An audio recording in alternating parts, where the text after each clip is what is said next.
jak zostać milionerem najłatwiej. Bo to jest bardzo prosty sposób. Wystarczy być wcześniej miliarderem i sobie kupić jacht. No dobrze, kapitanie, fajnie, sobie tak pływasz i w ogóle super, ale za co? Jak od tego pytania zaczniesz, to nigdzie nie popłyniesz. Znaczy, że jednak te wartości, z których ja jestem zbudowany, są dla mnie ważniejsze niż to pływanie, niż to pisanie, niż coś tam, bo jak się rano budzę, to się uśmiecham, że ja robię to, co kocham. Wiesz, zadzwonili do mnie, żebym pracował dla prezydenta. No to powiedziałem tak, bo się prezydentowi nie odmawia. Ale nigdy w życiu nie chciałem dla kogoś pracować, więc to była jakaś przygoda po prostu w moim życiu. Bo słowem klucz w dzisiejszym życiu od kilkudziesięciu lat w Polsce nie jest bezpieczeństwo ani solidność, tylko wygoda. Dzisiaj ta solidność jest schowana za marketingiem. Jezu, wezmę się, jutro w poniedziałek zaczynam coś robić. Nie pitole, nie gadam, że coś, że muszę mieć warunki. Boże, mogę wyjść, jest internet, są pieniądze. W ogóle, słuchaj, no dzisiaj jesteś w raju. Bez partnerów strategicznych ten program nie mógłby się odbyć. Trenda Group. Kompleksowe wsparcie dla biznesu w zakresie transakcji, sporów, podatków. Jak to ująć w słowa? Teksty na stronę, slogany reklamowe. Ostoja copywritingu. Nazywam się Życie. Tak przedstawia się nasz dzisiejszy gość, bo o takim tytule książkę napisał. Panie i panowie, kapitan Andy Jankowski, pisarz, podróżnik. Co jeszcze? Dowiemy się w trakcie odcinka. Na pewno. Zapraszamy.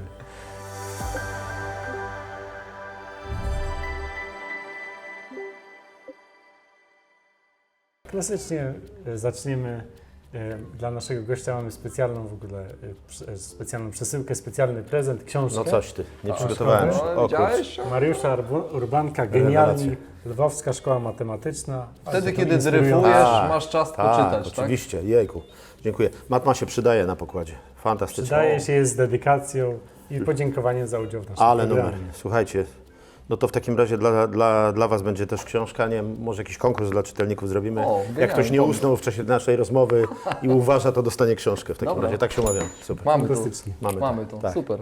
Jakie miałeś plany zawodowe jako młody człowiek? Wiesz co, skreślę zawodowe z tego pytania, dobra? Bo ja mam takie plany, które w ogóle nie wykluczają podział na życiowe, zawodowe, prywatne, w ogóle nie rozumiem tego. Jestem blondynką naturalną, więc w ogóle nie rozumiem takich pomysłów. Potem pogadamy sobie o takim dziwnym stworze work-life balance, bo jeśli już to life-work balance po pierwsze, przypominam, że mamy życie, a jego częścią jest praca nieodwrotnie, a po drugie to jest po prostu nasze życie. Więc ja sobie wymyśliłem tak, jak miałem 7-8 lat, nauczyłem się pisać, to jak miałem 10 lat, to wymyśliłem, że będę pisarzem. Jak miałem 15 lat, to wymyśliłem sobie, że pojadę do Oksfordu. Przypominam, że wtedy jeszcze nie wysyłali tak na siłę do Oksfordu jak teraz. W ogóle chyba nigdzie nie wysyłali. Chyba nie, no, do karnej kompanii gdzieś na Syberię. I jak miałem trochę więcej lat, to sobie wymyśliłem, chyba 17, że Polska będzie niepodległa. Więc to były moje główne 3 marzenia. cele. Tak, 3 marzenia i je spełniłem. To znaczy Polska jest jeszcze przez chwilę niepodległa i wolna. Jak się przestaniecie zajmować tylko startupami, Instagramem, a trochę też krajem, to będzie dobrze. Po drugie, jestem pisarzem i piszę książki. Po trzecie, podróżuję i to, co mając 10 lat, myślałem, że podróże to jest tam gdzieś, wiesz, trochę poza Polskę. Tam się mapa kończyła, no to byłem dzisiaj, mogę powiedzieć, w cudzysłowie, oczywiście wszędzie, tak? Czyli od bieguna północnego jachtem gdzieś na Spitsbergenie, po jakąś Tajlandię, Karaiby, Morze Północne i sobie trochę zwiedziłem. No dobra, ale to słuchaj, od czego się zaczęło? No bo żeby pływać, no to trzeba mieć czym, trzeba mieć za co, Tak. Wiesz, Tak. No, trzeba mieć umiejętności, wiedzę, wszystko po kolei, więc... No w tym się przygotowałem na rozmowę z Wami, że wiem, że ma być też trochę biznesowo, więc No mnie właśnie. pilnujcie, żebym nie pojechał, wiesz, i tylko rozmawiał o marzeniach. Mnie w domu nie powiedziano, że są pieniądze potrzebne do spełniania marzeń, więc to był błąd duży moich rodziców. Natomiast jak ojciec mnie zabrał nad morze, nad Bałtyk, to ja już wiedziałem, że był w marynarce wojennej na Westerplatte służył, więc zarąbiście. Jak będę przeklinał, to proszę to wyciąć, ale staram się nie przeklinać. Miał zawsze mundur taki fajny, granatowy, z białymi paskami, strasznie mi to imponowało jako dzieciakowi. I jak miałem parę lat, to poszliśmy nad Bałtyk i ja zwariowałem, słuchajcie, bo jestem z Warszawy i tu wszystko się kończy na ulicy. No tak. I wszystko, horyzont się zamyka, tak? Jak doszedłem do plaży i zobaczyłem, że istnieje część świata, gdzie jest horyzont i za nim są albo smoki, albo, no, prawda, do dzisiaj nie wiemy. Tajemnica. To jest tajemnica i jest na pewno wolność. Już teraz Wam powiem spokojnie, że jest wolność, bo tam ją znalazłem. to się okazało, że nie ma żadnych ograniczeń i że wtedy wiedziałem, że mogę płynąć 180 stopni.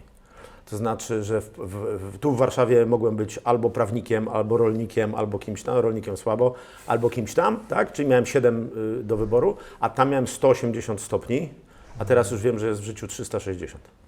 O, więc jakby ojciec mnie zabrał na plażę, nie nauczył mnie żeglować, może na szczęście, ale jak parę lat przed śmiercią sobie popłynęliśmy już moją Maleną, przygotowaną 8 lat temu w rejs dookoła świata i ja wywaliłem wszystkich i zostałem sam z ojcem i zrobiłem mu niespodziankę, bo wpłynęliśmy do, słuchajcie, jednostki wojskowej pod tytułem Westerplatte w Gdańsku, gdzie jego barak do dzisiaj stoi, gdzie on miał 18 lat i tam sobie był. I uwaga, nie mówcie nikomu, tatuaż sobie zrobił kotwicę, jak miał 18 lat, więc to było zarąbiste. To jak wracaliśmy, to ryczeliśmy obaj. To znaczy, że on jakby płakał, bo zdał sobie sprawę, że no tak, no bo był zachód słońca, była moja Malena, były żagle i on mówi, synu, no ja miałem 18 lat, jak tu byłem i ja nie wiedziałem, wiesz, co ja będę robił. Tak? Czyli stałem właśnie przed tymi wyborami, o których będziemy być może mówili, a ty mnie zabrałeś swoim prywatnym jachtem, który za chwilę wypłynie w rejs dookoła świata i mi dziękujesz za to, że jesteś na świecie, więc to było zarąbiste, więc nie zmarnowałem tej szansy i gdzieś tam mu w ten sposób podziękowałem. No wow, no powiem Ci, Poruszający niezła początek. historia, naprawdę, no. A Ty dopiero się rozkręcasz, Ja mam nie, wrażenie. a ja nie mam normalnych, bo ja Super. jestem, wiesz co, bo ja myślałem, że jak mnie uczyli fizyki takiej, wiesz, takiej klasycznej, tam Newton dostał jabłkiem w głowę, to zresztą nieprawda. Ja jestem po Oxfordzie, a on był w Cambridge, to w ogóle same złe słowa. To się okazało, że on bzdury opowiadał, tak, że nawet Einstein już myślał o fizyce kwantowej, ale myśmy przez 100 lat, nie wiem czy was uczono, ale mnie nie uczono fizyki kwantowej. Mnie powiedziano, że jest i w ogóle cisza nad trumną. Zgadzam się, no. A potem się okazało, że coś u mnie jest nie tak, bo co ja wyciągnę rękę do życia, to ja to dostaję. Ale nie tak łatwo, tylko wyciągam, potem nikomu nie mówię, zapierdzielam przez 10 lat albo 5 na to, co wyciągam, a potem wszystkim mówię, a no spełniłem swoje marzenie, tak? Więc nie mówię, że tam pracowałem, tylko potem zakładam marynarkę i mówię, spokój. I myślę, że wtedy jak zobaczyłem to morze i sobie zamarzyłem, że o wielkich podróżach, to myślę, że wtedy uwierzyłem w coś takiego, że jak chcesz, to możesz. Nie było żadnych książek jeszcze na temat samorozwoju i tak dalej, na szczęście, więc się po prostu zamiast oglądać TEDxa i marnować czas na książki inspirujące i tak dalej, i na takie rozmowy jak nasze, mam nadzieję, że ta jedna będzie trochę wyjątkowa, to po prostu zacząłem od razu robić pewne rzeczy. I jakby bardzo długo się zastanawiałem, dlaczego moje życie nie ma sensu, bo się spełniają te wszystkie rzeczy, a potem się okazało, że to jest kwantowe. To znaczy, że ta energia ma sens, że to jakby skracasz ten przestrzeń, czas, to nie ma znaczenia, znaczy nie ma barier, po prostu nie ma barier. I te 3 marzenia, o których mówiliśmy na początku, czyli na przykład wolna Polska, to jest abstrakcja, słuchajcie. Bo tu były Wiesz co, sowieckie... ja mam w ogóle wrażenie, że jesteś kompletnie jakby nie z Polski, wiesz? To mam takie wrażenie, że nie myślisz w ogóle tak, jak tu ludzie często żyją. Czy to jest wina Oxfordu? To jest tak, że o tym pogadajmy oddzielnie, bo jakby to jest tak, że jak płynę dookoła świata, a już przestałem, bo przez pandemię trochę przestałem i to bardzo dobrze, bo też w głowę się rąbnąłem i nagle mówię, po co ja mam płynąć dookoła świata, jak i tak już jakby w każdym kraju można mniej więcej tych samych fajnych ludzi znaleźć, tę samą plażę, ten sam bar i tak dalej. To nagle się okazało, że po pierwsze jestem z planety Ziemia, uwielbiam Ziemię, bo znam i te piaski, gdzieś tam mi ręce odmarzały na Spitsbergenie bez ogrzewania i miałem w Grecji kiedyś pod pokładem 40 parę stopni Celsjusza, na zewnątrz 70, więc jakby te rzeczy znam. I wiecie co, jak się płynie, to każdy kraj mówi ci, jak masz żyć. I mama Hiszpanka, trochę podobna do Polki, bo one strasznie się opiekują synkami, prawda? Czy Włoszka tak samo, do 45 roku życia możesz u mamusi mieszkać tak. i pierogi będą, a Mały żona jest synek, przy okazji. faktycznie. Tak, a są takie kraje jak Anglia, gdzie wiesz, dostajesz kopa w tyłek, jak masz 12-14 lat, już jest szkoła z internatem i zupełnie inaczej. Więc poznałem te wszystkie mechanizmy i kultury i faktycznie jestem z siebie, czyli jakby wybrałem sobie, to znaczy obejrzałem bardzo dużo modeli i gdzieś tam stwierdziłem, że kurczę, to wszystkie zasady, które my mamy, to są w ogóle, to jest fałsz. To znaczy, jak kiedyś pomyliłem, na przykład byłem przekonany, że wpływałem do Szwecji, a rano się obudziłem i okazało się, że to była Dania, nie? Ale mnie to nie interesowało, bo był ciężki sztorm, więc ja po prostu ratowałem łódkę i siebie, więc wpłynąłem do jakiejś mariny, byłem przekonany, że Szwecja. No ale nie sprawdzam na mapie Szwecja, tylko czy są skały, czy są jakieś problemy, tak? I rano mi facet powiedział, rybak, że to jest Dania. Ja mówię, no dobra, napadaliście się tyle razy, wiesz, Potem to samo Hiszpania, Portugalia. Jesteś w Hiszpanii, mówią ci coś, jesteś w Portugalii, 10 godzin później. Totalnie co innego. Czyli jakby umysł ludzki narzuca sobie pewne warunki, wartości, wynikające z historii, wynikające z DNA, wynikające z różnych rzeczy, a tak naprawdę 10 km dalej jest zupełnie inaczej. Przekraczasz linię graniczną i jest inne Której myślenie. nie ma w ogóle, rozumiesz, bo na lądzie jest ta linia graniczna, na morzu w ogóle nie ma żadnej granicy. Jak się weźmie Sokratesa albo Platona, Homera, poczyta, albo paru innych, to są rzeczy aktualne do dzisiaj. I to w taki dosłowny sposób. Tylko my właśnie zgubiliśmy to wszystko. Znaczy, oni już wymyślili wszystko, tak? Leżeli sobie na łokciu, jedli winogronka, popijali wino, filozofowali, no a my wymyślamy koło od nowa.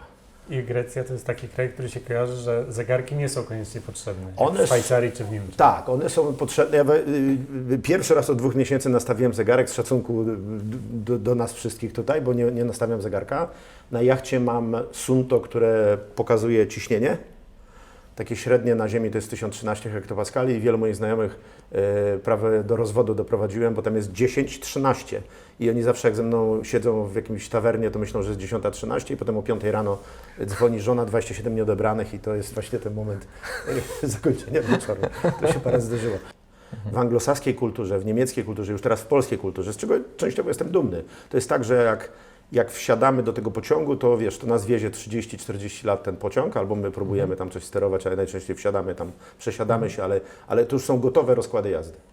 A tam jest tak, że się budzisz i jest tak, że jednak myślisz o życiu. To znaczy jednak, nawet jak inżyniera spotykam na plaży, nie wiem, z 15 lat temu miałem taką przygodę, dopiero się uczyłem Grecji przez pierwsze parę lat. Byłem takim napuszonym, nabzdyczonym kapitanem, który, wiesz, żądał wody dzisiaj o 14, a oni mi przez 2 dni jej nie dostarczali. I jak wszyscy Polacy mówiłem, co za głupi naród, leniwy i tak dalej. Nie są leniwi, są mądrzy, bo mają czas w tym momencie na właśnie 4-godzinny obiad, a nie na przerywanie obiadu w czasie pory lunchu i dostarczanie mi wody. Oni mi ją dostarczą, tak? I jak polubią Cię, to jesteś ich bratem, jesteś autentycznie członkiem rodziny. Ale jak Cię nie polubią, bo ich traktujesz, wiesz, jak właśnie Greków, którzy nie spłacają długów, no to wtedy Cię potraktują tak, że już tam więcej nie przyjedziesz.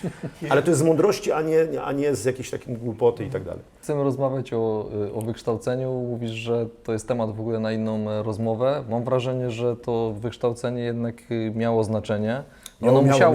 No właśnie, no, bo Nie, to nie jest byle jaka szkoła też. Wygłupiam się trochę. Tak, jak mamy poważnie mówić, to tak. no, Po pierwsze, Uniwersytet Warszawski.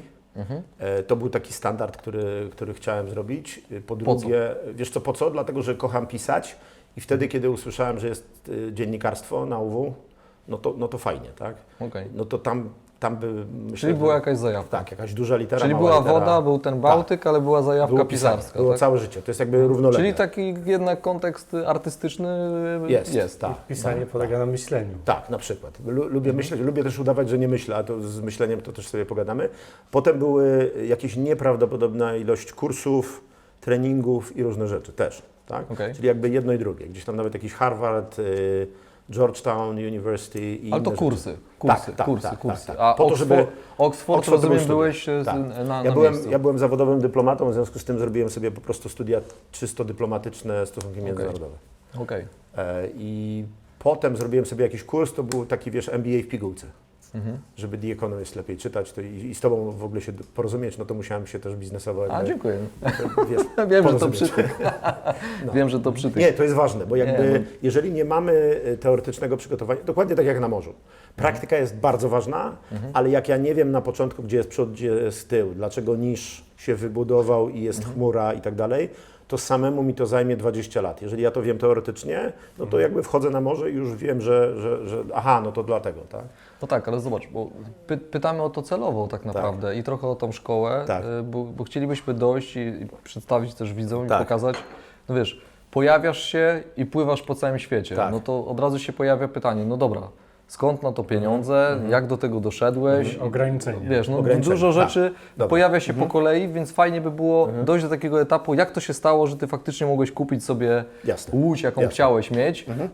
I to taką zarąbistą. No właśnie, Widzowie tak. mogą rzucić takim Tak. hasłem, którego nie lubimy, że nie da się. Nie da się, tak. No to jest tak, że po pierwsze, ja występuję publicznie w firmach. W ogóle z tego utrzymuję łódkę, bo to jest w ogóle bezsens. Znaczy, wiecie jak... To Dobra. co robisz w ogóle? Co robisz? Wiesz co, biznesowo jest taka anegdota w naszej branży, że jak zostać milionerem najłatwiej. Bo to jest bardzo prosty sposób. Wystarczy być wcześniej miliarderem i sobie kupić jacht. I jak występuję, to bardzo często mam pytanie pierwsze z sali. No dobrze, kapitanie, fajnie, sobie tak pływasz i w ogóle super, właśnie. ale za co? I wiesz co, i poważna odpowiedź, bo niepoważna jest taka, że oszczędzam na fryzjerze, bo oczywiście nie byłem tam parę miesięcy, ale poważna jest taka, że jak od tego pytania zaczniesz, to nigdzie nie popłyniesz. To znaczy, że w momencie, kiedy zaczniesz od pieniędzy, no to na nich skończysz, ale one ani duże nie będą, ani coś tam. Dlaczego? No bo tak już trochę zdradzając, ja robię tylko to, co kocham. Tylko to, co kocham. I teraz tak, są tacy złośliwi ludzie i trochę mają racji, że ci bardzo bogaci to tak pitolą, że trzeba robić w życiu, co się kocha i tak dalej, bo tak naprawdę im się jakoś tam w jakiś sposób udało. No i co mają powiedzieć? Co mają powiedzieć? Że mieli dziadka Rockefellera, że mieli farta, że mieli ciężkie prace po 18 godzin? Nie, no teraz jest łatwo powiedzieć, że kocha. U mnie tak naprawdę jest. To znaczy, ja pewnego niedzielnego poranka obudziłem się we własnym domu, który też sam zbudowałem, bo jak ktoś mi mówi, że mieszkania są drogie, to się z niego śmieje.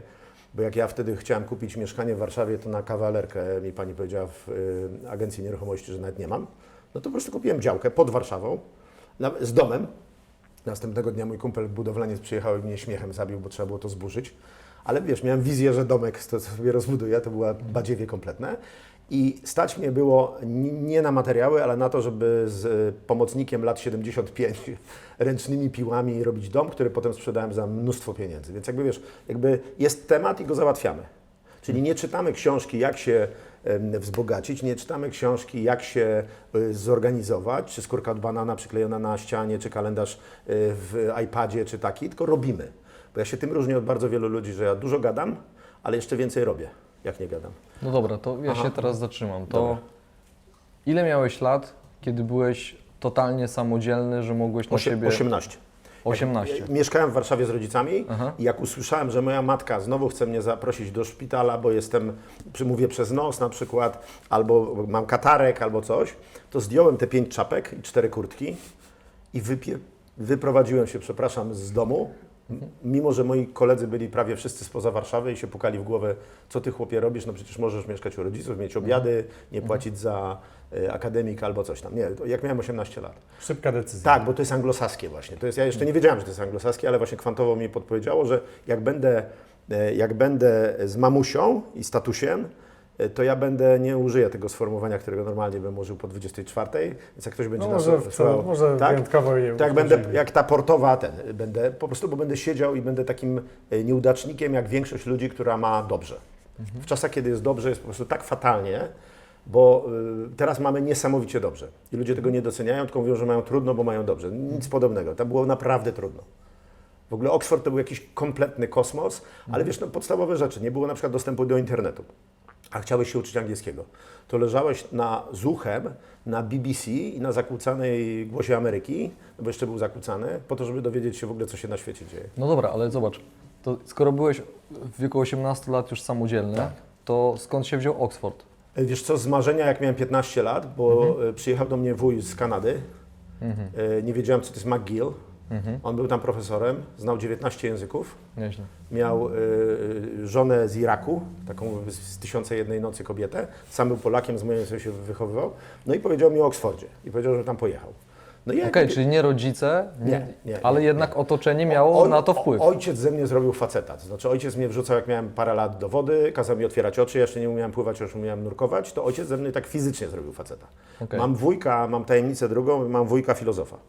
To jest taki student, był taki facet, nazywał się Wojtyła i Wojtyła go uczył etyki na Katolickim Uniwersytecie Lubelskim w Lublinie.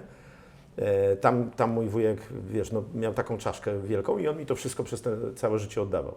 Czyli, że ja bardzo szybko się na przykład zaprzyjaźniłem ze starożytnymi w starożytnej Grecji autentycznie. Mieszkałem w Atenach, tych starożytnych Atenach przez, nie wiem, no 20 lat, bo tam wszystko już sobie wymyślili. I filozofię traktujesz niezwykle serio. Nie serio. Pewnie jak Sokrates trochę traktuje, czyli właśnie nie serio, bo to wiesz, tak jak mówi się muzyka klasyczna, classical music, u nas się mówi poważna, a muzyka poważna Mozarta nie jest poważna, więc tak samo z filozofią. Filozofię traktuję praktycznie. Dam Ci przykład. W zeszłym roku jestem na jachcie, w cudownym, wspaniałym, pięknym towarzystwie. Idziemy sobie na pięknej greckiej wyspie i nagle jest sklep i w tym dziwnym sklepie, gdzie są talerze i tak dalej, nagle jest książeczka. I tam jest napisane Epiktetus, i jego filozoficzne myśli. Ja mówię, kurde, Epiktetus, ledwo pamiętałem, że taki gość był 2500 lat temu, no trochę później. I on napisał takie jedno zdanie, które w ogóle, no weźmy sobie to. Są rzeczy, które od nas zależą, a są rzeczy, które od nas nie zależą. I wiecie, że mi się to wiele razy w życiu myliło? Że myślałem, że są rzeczy, na które mamy wpływ i są rzeczy, na które nie mamy wpływu. Jak weźmiesz tę myśl poważnie, to nagle okaże się, że nie zmarnujesz połowy swojego życia na zmienianie rzeczy, które nie zależą od Ciebie, a w tym momencie przeznaczysz je na to, na co możesz przeznaczyć. Czyli moja energia poszła dokładnie na moje cele, które miałem do spełnienia. I na to, na co masz wpływ. I na co mam wpływ, a Czyli trzeba to rozróżnić. w wieku 15 lat zamarzyłeś o tym, żeby studiować w Oksfordzie? Nie, ja zdecydowałem o tym.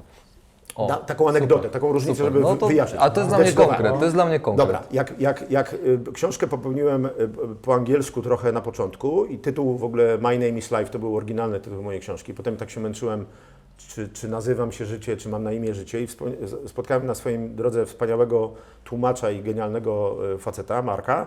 I on mi zaproponował, no dobra, to Andy, na kartce napiszemy jak twój tytuł książki, nazywam się Życie, obaj napisaliśmy, My Name is Life. Okej, dobra.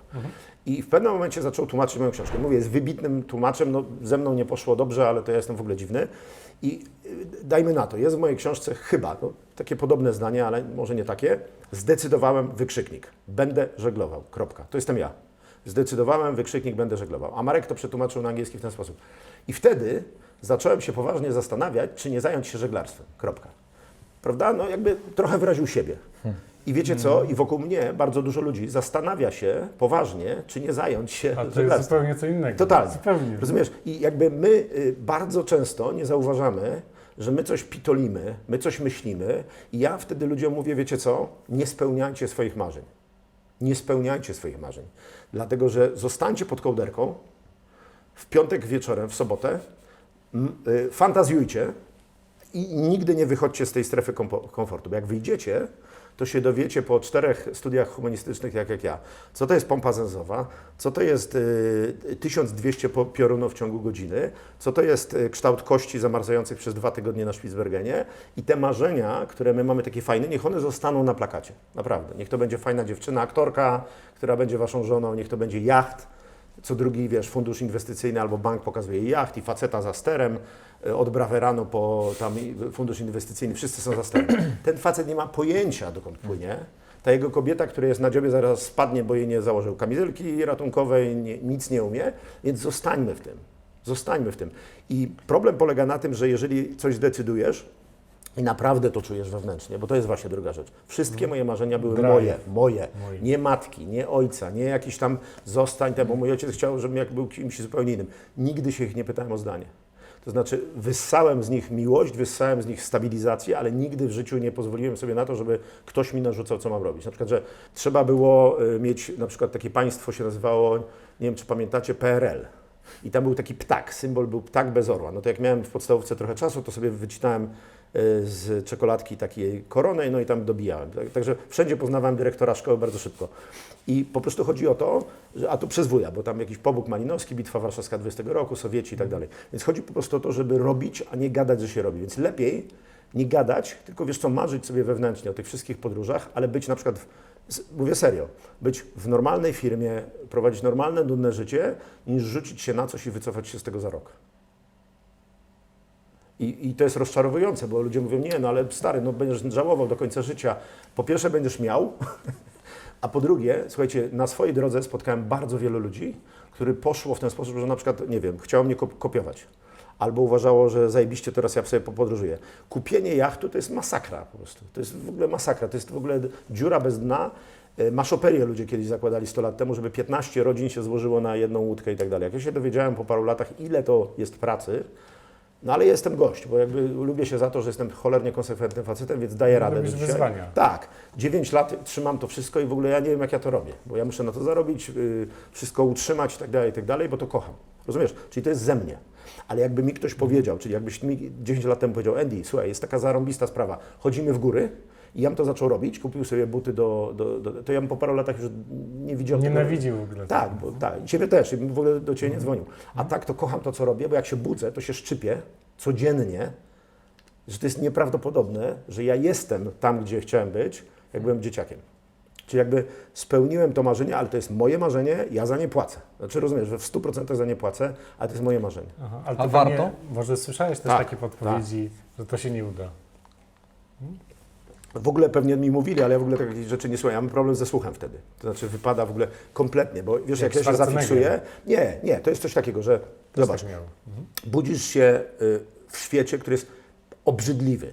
Nazywa się PRL, jest komuna, jest szaro i ktoś ci mówi, że Amerykanie to przeciwnicy. Brytyjczycy to przeciwnicy, a przecież ty wiesz, masz to we krwi. Ja mam 0 RH+, to ja wiem, że to tak nie jest, nie? Że Polska jest w Europie od 1000 lat, ja jestem Europejczykiem, w związku z tym nie ma takiego bata w ogóle, żeby w tym kraju ktoś mówił nam, jak mamy żyć. To w ogóle nie ma takiej historii, tak? Teraz kraj obok nas to samo jakby poczuł i to samo robi. I w związku z tym jakby robisz wszystko, co jest z ciebie. A czy to ma sens, to nie o to chodzi. Chodzi o to, że robisz to, co jest przyzwoite, Autentyczne, nie? tak, co jest w tobie po prostu. I dramatem bardzo wielu ludzi jest to, żeby chcieli zadowolić wszystko. I tak naprawdę po 20-30 latach, a może po 6, mają takie wypalenie zawodowe, mają taki dół, bo wiesz, że robią jakieś rzeczy kompletnie, mówię, wsiadają do swoje. jakiegoś pociągu, kompletnie nie swoje. My w większości robimy nie swoje rzeczy. Jest wypalenie zawodowe, ty jesteś w stanie zdiagnozować, czemu się bierze, a ludzie się zastanawiają w ogóle, szukają. Jak wsiadają do mnie ludzie na jacht, ja już mało pływam z ludźmi, ale czasami takie, wiesz, no, jakieś tam argumenty nie do odrzucenia mi proponują, no to już nie biorę maleny swoje, tylko bierzemy taki duży, fajny jacht, czyli takie badziewie totalne, plastikowe, no ale ma 2 koła sterowe, 3 łazienki, bo to już nie jest Cambus i Kingston, tylko łazienka i kuchnia. Jakby zmieniliśmy zdanie. I ci ludzie mają tak, pierwszego dnia mówią mi, kto tu rządzi, jakie błędy popełnił Trybunał Konstytucyjny i tak dalej. Drugiego dnia zauważają przepływającego obok nas delfina. I mówią, o kurde, fajnie, tu woda w ogóle, ale co w tym widzisz, bo tak trochę tam pływamy, no buja i tak dalej. A trzeciego dnia zawsze wieczorem trzymają łyskacza gin z tonikiem za królową matkę albo wino i mają totalny odpał. Dlaczego? Bo widzimy drogę mleczną, bo nagle widzimy, że jesteśmy ludzkością, która jest jednym z gatunków, bo w ogóle to pitolenie, że jesteśmy tacy, wiesz, w centrum uwagi, to jest kompletnie bez znaczenia i nagle widzą, jak wspaniałe jest życie, bo po 3 dniach przewietrzyli sobie umysł. Potem jest 4., 5. dzień, to są mega fajne, ale 6. już muszą za chwilę wracać i mówią mi, że zmienią swoje życie. No i to jest właśnie to pitolenie, to znaczy, że potem nie robią nic, albo najczęściej nie robią nic, co by no, chciało się jako kontynuację. I może też z tego względu mówisz, że już niekoniecznie pływasz z ludźmi, bo może jesteś uczulony na to pitolenie, zmienię swoje życie, a potem obserwujesz, że nic się nie zmieni. Ludzi kocham, znaczy pojedynczych ludzi kocham. Znaczy nigdy mi się nie znudzą, bo każdy z nas jest tak niesamowity, że jak ktoś myśli, że ta osoba przechodząca koło nas to nie ma tyle przeżyć, dramaty nasze są największe na świecie, no nic podobnego. Właśnie potem dotykasz czyjegoś umysłu, a tam się okazuje, że w ogóle jest taki fragment, którego nie znałeś. Więc to nie. Z ludzkością mam pewien problem, ale z ludźmi pojedynczymi nie. Natomiast wiesz co, robię to mniej, bo dużo też piszę. Bo to jest trylogia, na przykład to, co jest kiedyś tam, jak nie wpadnę pod tramwaj wracając stąd albo się nie utopię w tym roku, to jeszcze napiszę Nazywam się Miłość i Nazywam się Wolność. A potem będzie z 5-7 powieści, które już mam wymyślone, więc jakby one sobie będą... Więc jakby teraz dużo więcej chcę pisać, a jak pływam, to nie piszę, no bo jak jesteście po 6 dniach pływania, to naprawdę ostatnią rzeczą, jaką chcecie zrobić w marinie, to wyjąć komputer i pisać, tak? Ja słyszę u Ciebie tą fascynację cały czas pływaniem, ale mam też wrażenie, że za tym wszystkim też stoi wiele poświęceń i rzeczy, które musiałeś oddać, żeby to robić. Nie wiem, tak jest czy nie? Tak. To znaczy, to jest, wiecie, co Podzielisz jest się tym? To jest niesamowite. To znaczy tak, na morzu jest sama prawda, ponieważ jak jesteś generałem, nie obrażam wojskowych, w ogóle szanuję wojskowych, ale jak jesteś generałem, to jesteś w stanie wysłać 100 czołgów, Abramsów i piechotę na śmierć. No i potem powiem, ups, nie wyszło. Ale jak jesteś kapitanem... To nie jest Twoja odpowiedzialność. znaczy jest Twoja odpowiedzialność, ale no ups, nie wyszło. No, na łuku kurskim tam źle zakręcili. A tu toniesz z nimi. A tu toniesz z nimi. I po pierwsze toniesz z nimi, schodzisz, jak nie nazywasz się z Costa Concordia z Ketino, to wtedy schodzisz ostatni, a nie pierwszy, on schodził pierwszy, to wtedy toniesz z nimi, ale więcej po prostu no, nie masz wyjścia. I teraz jak ja wypływam z mariny, czyli tu gadam, jakim jestem zarąbistym kapitanem, a potem ty ze mną wsiądziesz w tym roku w Grecji, to zobaczysz po 3 minutach, czy ja jestem dobrym kapitanem, czy złym, bo to od razu widać. Tam się nic nie da ukryć. Jak masz leniwego Goła załoganta, prawda. tak, to on jest leniwym załogantem. Jak masz debila, to masz debila. Jak masz kogoś, kto udaje 30 lat pływanie, a mam takich ludzi, to potem nie zaknaguje czegoś poprawnie. Na przykład w zeszłym roku miałem po raz kolejny najwyższe IQ na Morzu Śródziemnym, bo ja mam bardzo dziwnych ludzi. Mam ludzi z Komisji Dużo Europejskiej. szczęścia, nie? Tak, mam taką grupę, która jest po prostu najwyższa IQ na Morzu Śródziemnym. Zawsze jak płynę, to mówię, dobra, nic nie muszę robić. Jak się rozbijemy, to utonie tam, nie wiem, 1000 ileś tych punktów. I jakiś facet mi ostatniego dnia tłumaczył, jak się knaguje. Ja pływam ćwierć wieku codziennie, a on mi tłumaczył, bo on jest matematykiem i on mi wytłumaczył, że to, co ja mówię, jest bez sensu. Tak? Myśmy przez 2000 lat opracowali jakieś systemy, a on rozkminił, że to matematycznie może być inaczej. Ale nie urwał sobie ręki. Na szczęście uśmiechałem się, więc to już było w marinie spokojnie. Tam się nic nie da kupić. Kupujesz to codziennie przez 10 lat, żeby się nauczyć. Czyli jak na przykład leżałem sobie w tym łóżku i tak fajnie brzmi, no wymyśliłem sobie, że będę żeglował. Tak, i 10 lat później nauczyłem się żeglować. Czyli jak uczyłem się przez 3 lata i już myślałem, że wszystko umiem, no to potem stwierdziłem, że nic nie umiem i poszedłem do angielskiej szkoły, brytyjskiej szkoły i nagle zostałem brytyjskim kapitanem, bo tam się nie krzyczy na ludzi, tłumaczy im, jak czegoś nie wiedzą, a u nas się krzyczy na ludzi do dzisiaj, w Niemczech też i w paru takich krajach, które nie wiem, po co te komendy się wydaje, ale nadal po 3 latach nie wiesz, po co to robisz. Bo jest taki groźny kapitan, który też, bo dzisiaj to moi przyjaciele są, połowy rzeczy nie wie, to cię zakrzyczy, że tam coś, bo na wodach pływowych nie za bardzo się zna, ale wiesz, ma taki autorytet, nie? I chodzi o to, że jakby to mi zajęło bardzo dużo czasu. To samo z jachtem. No musiałem na niego zarobić po prostu, bo ja nie dostałem kluczyków od taty, tylko po prostu musiałem zarobić. O to chciałem zapytać, Tak, ale mówisz, że nie dostałeś od taty. Nie no. dostałem od taty. To znaczy tak, wstałem i w pewnym momencie powiedziałem, dobra, to warto by, no to chyba pieniądze są do tego potrzebne. Właśnie tu mam pretensje do rodziny, że mi nie powiedziała, że pieniądze są na jacht potrzebne. Do wielu rzeczy, żeby dom wynająć, nie wiedziałem, że trzeba mieć pieniądze. No, przeoczyłem to w swoim. Dużo się zajmowałem polityką, literaturą i tak dalej, no gdzieś tam mi to umknęło. I wtedy się zacząłem zajmować pieniędzmi i one były fajne, bo jak wystawiałem na przykład faktury, to potem się przyznałem takiemu wielkiemu człowiekowi w Polsce, z którym pracowałem, że nigdy w życiu dla niego nie pracowałem, tylko tak naprawdę jak wystawiałem fakturę i tam była jakaś kwota, to ona była już podzielona na żagiel, na kil, na koło sterowe. Jakby już miałem w głowie ten cały jacht i po prostu powolutku, systematycznie. To była część jachtu. Tak, to była część jachtu, więc ja mogłem wstać o 6 rano. I w ogóle nie było tematu, że mi się nie chce wstać, bo ja się uśmiechałem w listopadzie, jak padał deszcz ze śniegiem, pamiętam do dzisiaj. Wymyśliłem sobie, że będę pływał po mnóstwie rejsów już na Morzu Śródziemnym i Północnym, że będę pływał na Karaibach.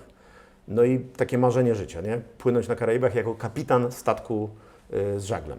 No i siedziałem 3 miesiące, pisałem sobie tutaj na Chmielne, bo jestem waszym sąsiadem, pisałem sobie locję karaibską, tam tych paru wysp, takich magicznych wysp, tak? Indie Zachodnie, bo Kolumbowi się pomyliło, tam popłynął na zachód i okazało się, że nie wpłynął do Indii, ale nazwali do dzisiaj jest Indie Zachodnie.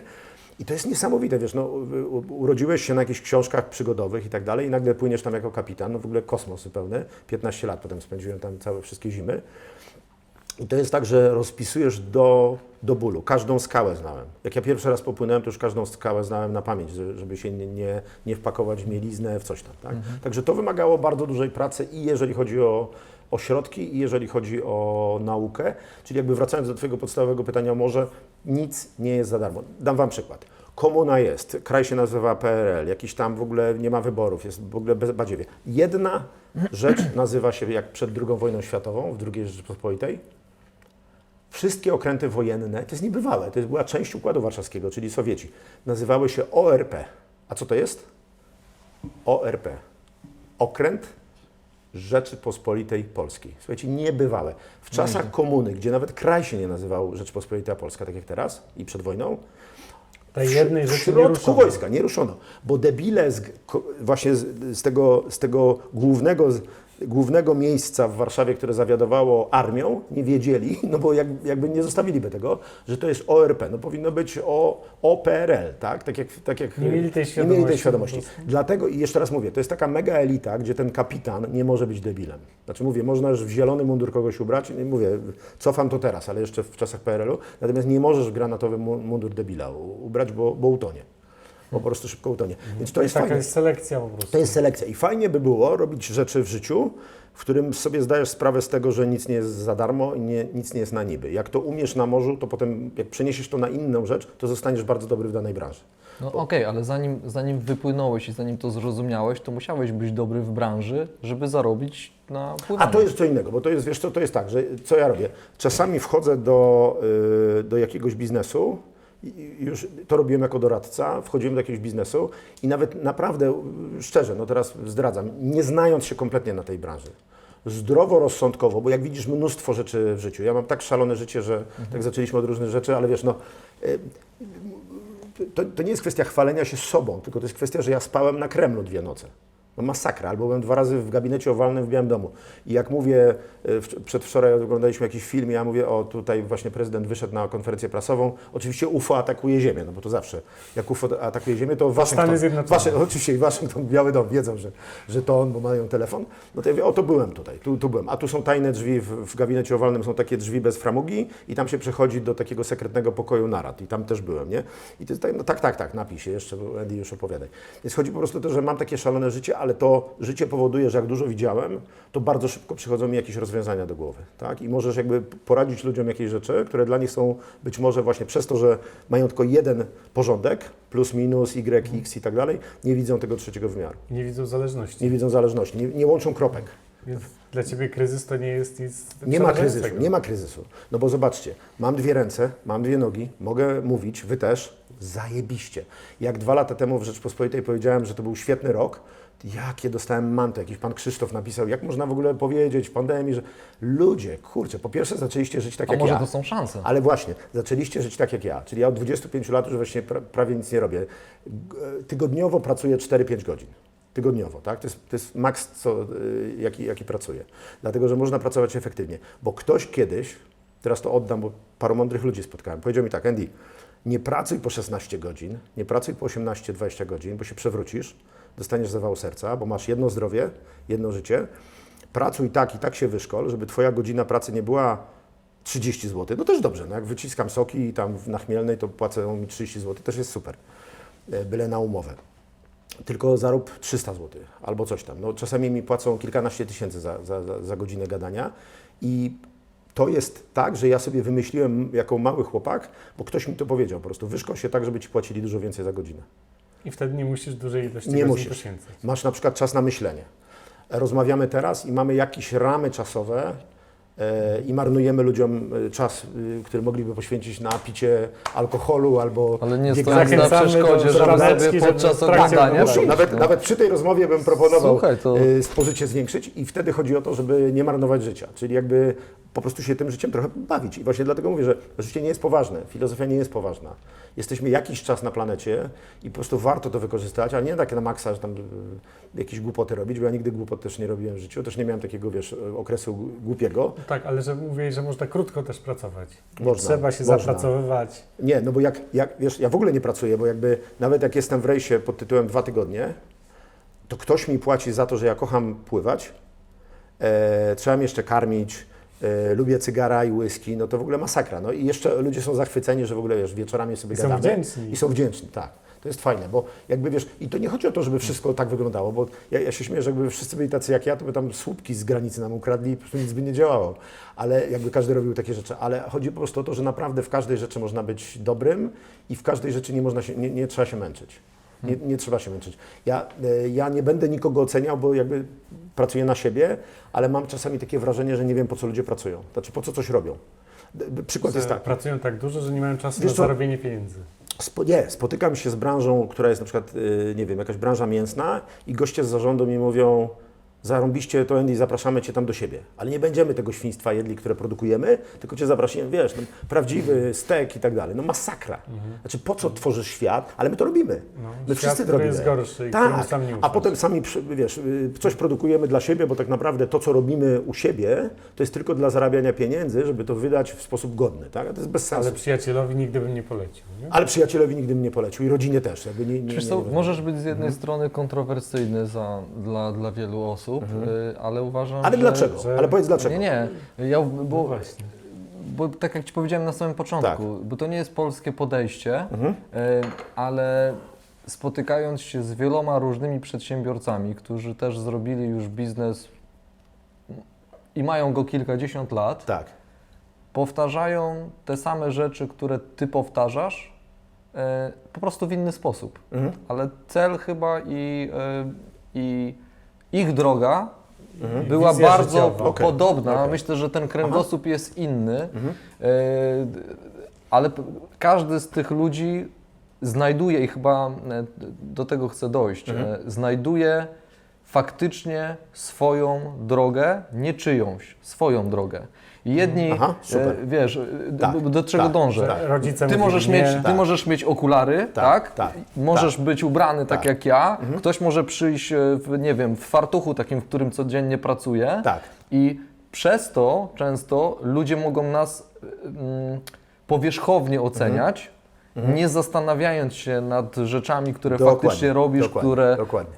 i z definicji mogą Cię po prostu skreślić. I Tak, spotykając tak, ludzi różnych, których mamy okazję spotykać w tym programie, rozmawiając z nimi w kuluarach, powiedziałeś też to na samym początku, że ty tych ludzi poznajesz dopiero później, odkrywasz i każda z tych osób napotkana, nawet z boku gdzieś na ulicy, ma pierwiastek Ma. jakiejś doskonałości. Inna niż się wydaje. Znaczy ma doskonałość i ma w ogóle swoją historię, absolutnie. I Tylko- ona jest... No dobra, tylko wiesz co, to są dwie rzeczy. To znaczy my rozmawialiśmy o jednej rzeczy, czyli o tym, jak do tego dochodzimy i dochodzimy właśnie podobnie, a teraz przed chwilą rozmawialiśmy o tym, czy to ma sens.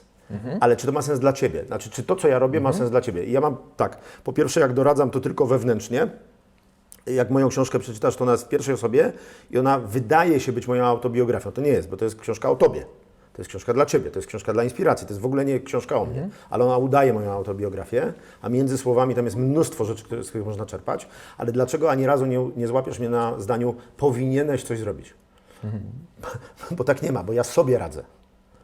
Jak ze mną będziesz płynął, to ja Ci poradzę jak się spotkasz ze mną na lądzie, to ja Ci powiem, co ja uważam, co warto by robić. Tylko chodzi mi po prostu o to, zostańmy przy tym mięsie, które też lubię, ale Super, nie, przepraszam ekstra- wszystkich wegetarianów i Nie, weganów, ale to jest fajne, ja też lubię ale mięso, to jest fajny zostańmy przy przykład. tym. Chodzi mi po prostu o to, że oni doszli do nieprawdopodobnych pieniędzy, a mnie to kompletnie nie interesuje, ponieważ oni powinni jeść swoje produkty. I wtedy Rozumiesz? by się I wszystko zgadzało. wtedy by się, rozumiesz, bo oni doszli, tak jak ja, do tego swojej, wiesz, jakąś pasją czy czymś do tego, że mają na przykład 600 sklepów w Polsce, 4 hurtownie i coś tam, natomiast oni powinni mnie zaprosić na swój wyrób i swój produkt, bo ja Cię zapraszając na swój jacht albo na jacht obok, biorę pełną odpowiedzialność, że ja na przykład kupiłem sobie jeden z najwspanialszych jachtów na świecie, który jest jachtem żaglowym, dobrze zbudowanym, zarąbistym. Wiesz, jak Cię będę uczył żeglarstwa, to Cię nauczę dobrej praktyki morskiej. Nigdy ode mnie nie usłyszysz rzeczy, które sam nie robię. O to mi chodzi, wiesz? Wiesz co, Okej. ale ja powiem Ci szczerze, że nawet się dziwię, że takie przedsiębiorstwa, one może z drugiej strony z racji już swojego rozpędu i wielkości po prostu są, ale wydaje mi się, że ta jakość dzisiaj jest oceniana bardzo mocno i wydaje mi się, że ludzie, którzy są nieprawdziwi, mający nawet większe biznesy i tak jak mówisz, jak słyszę mięso i ktoś Cię zabiera na, Tak. wiesz, to mięso to Oddzielnie, jest do daleko dupy, oddzielnie, to, tak. powiem Ci, to jest mega słabe. I Słabe, wydaje mi słabe. się, że ludzie dzisiaj bardziej sobie z tego zdają sprawę i tak jak mówisz na przykładzie mięsa, no to możemy odnieść to do każdej branży. Tak. Tak jak powiedziałeś, do pływania, tak. bo te błędy wyjdą, one się pokażą. Czy One- Ty tak. pięknie opowiadasz, pięknie piszesz, Tak.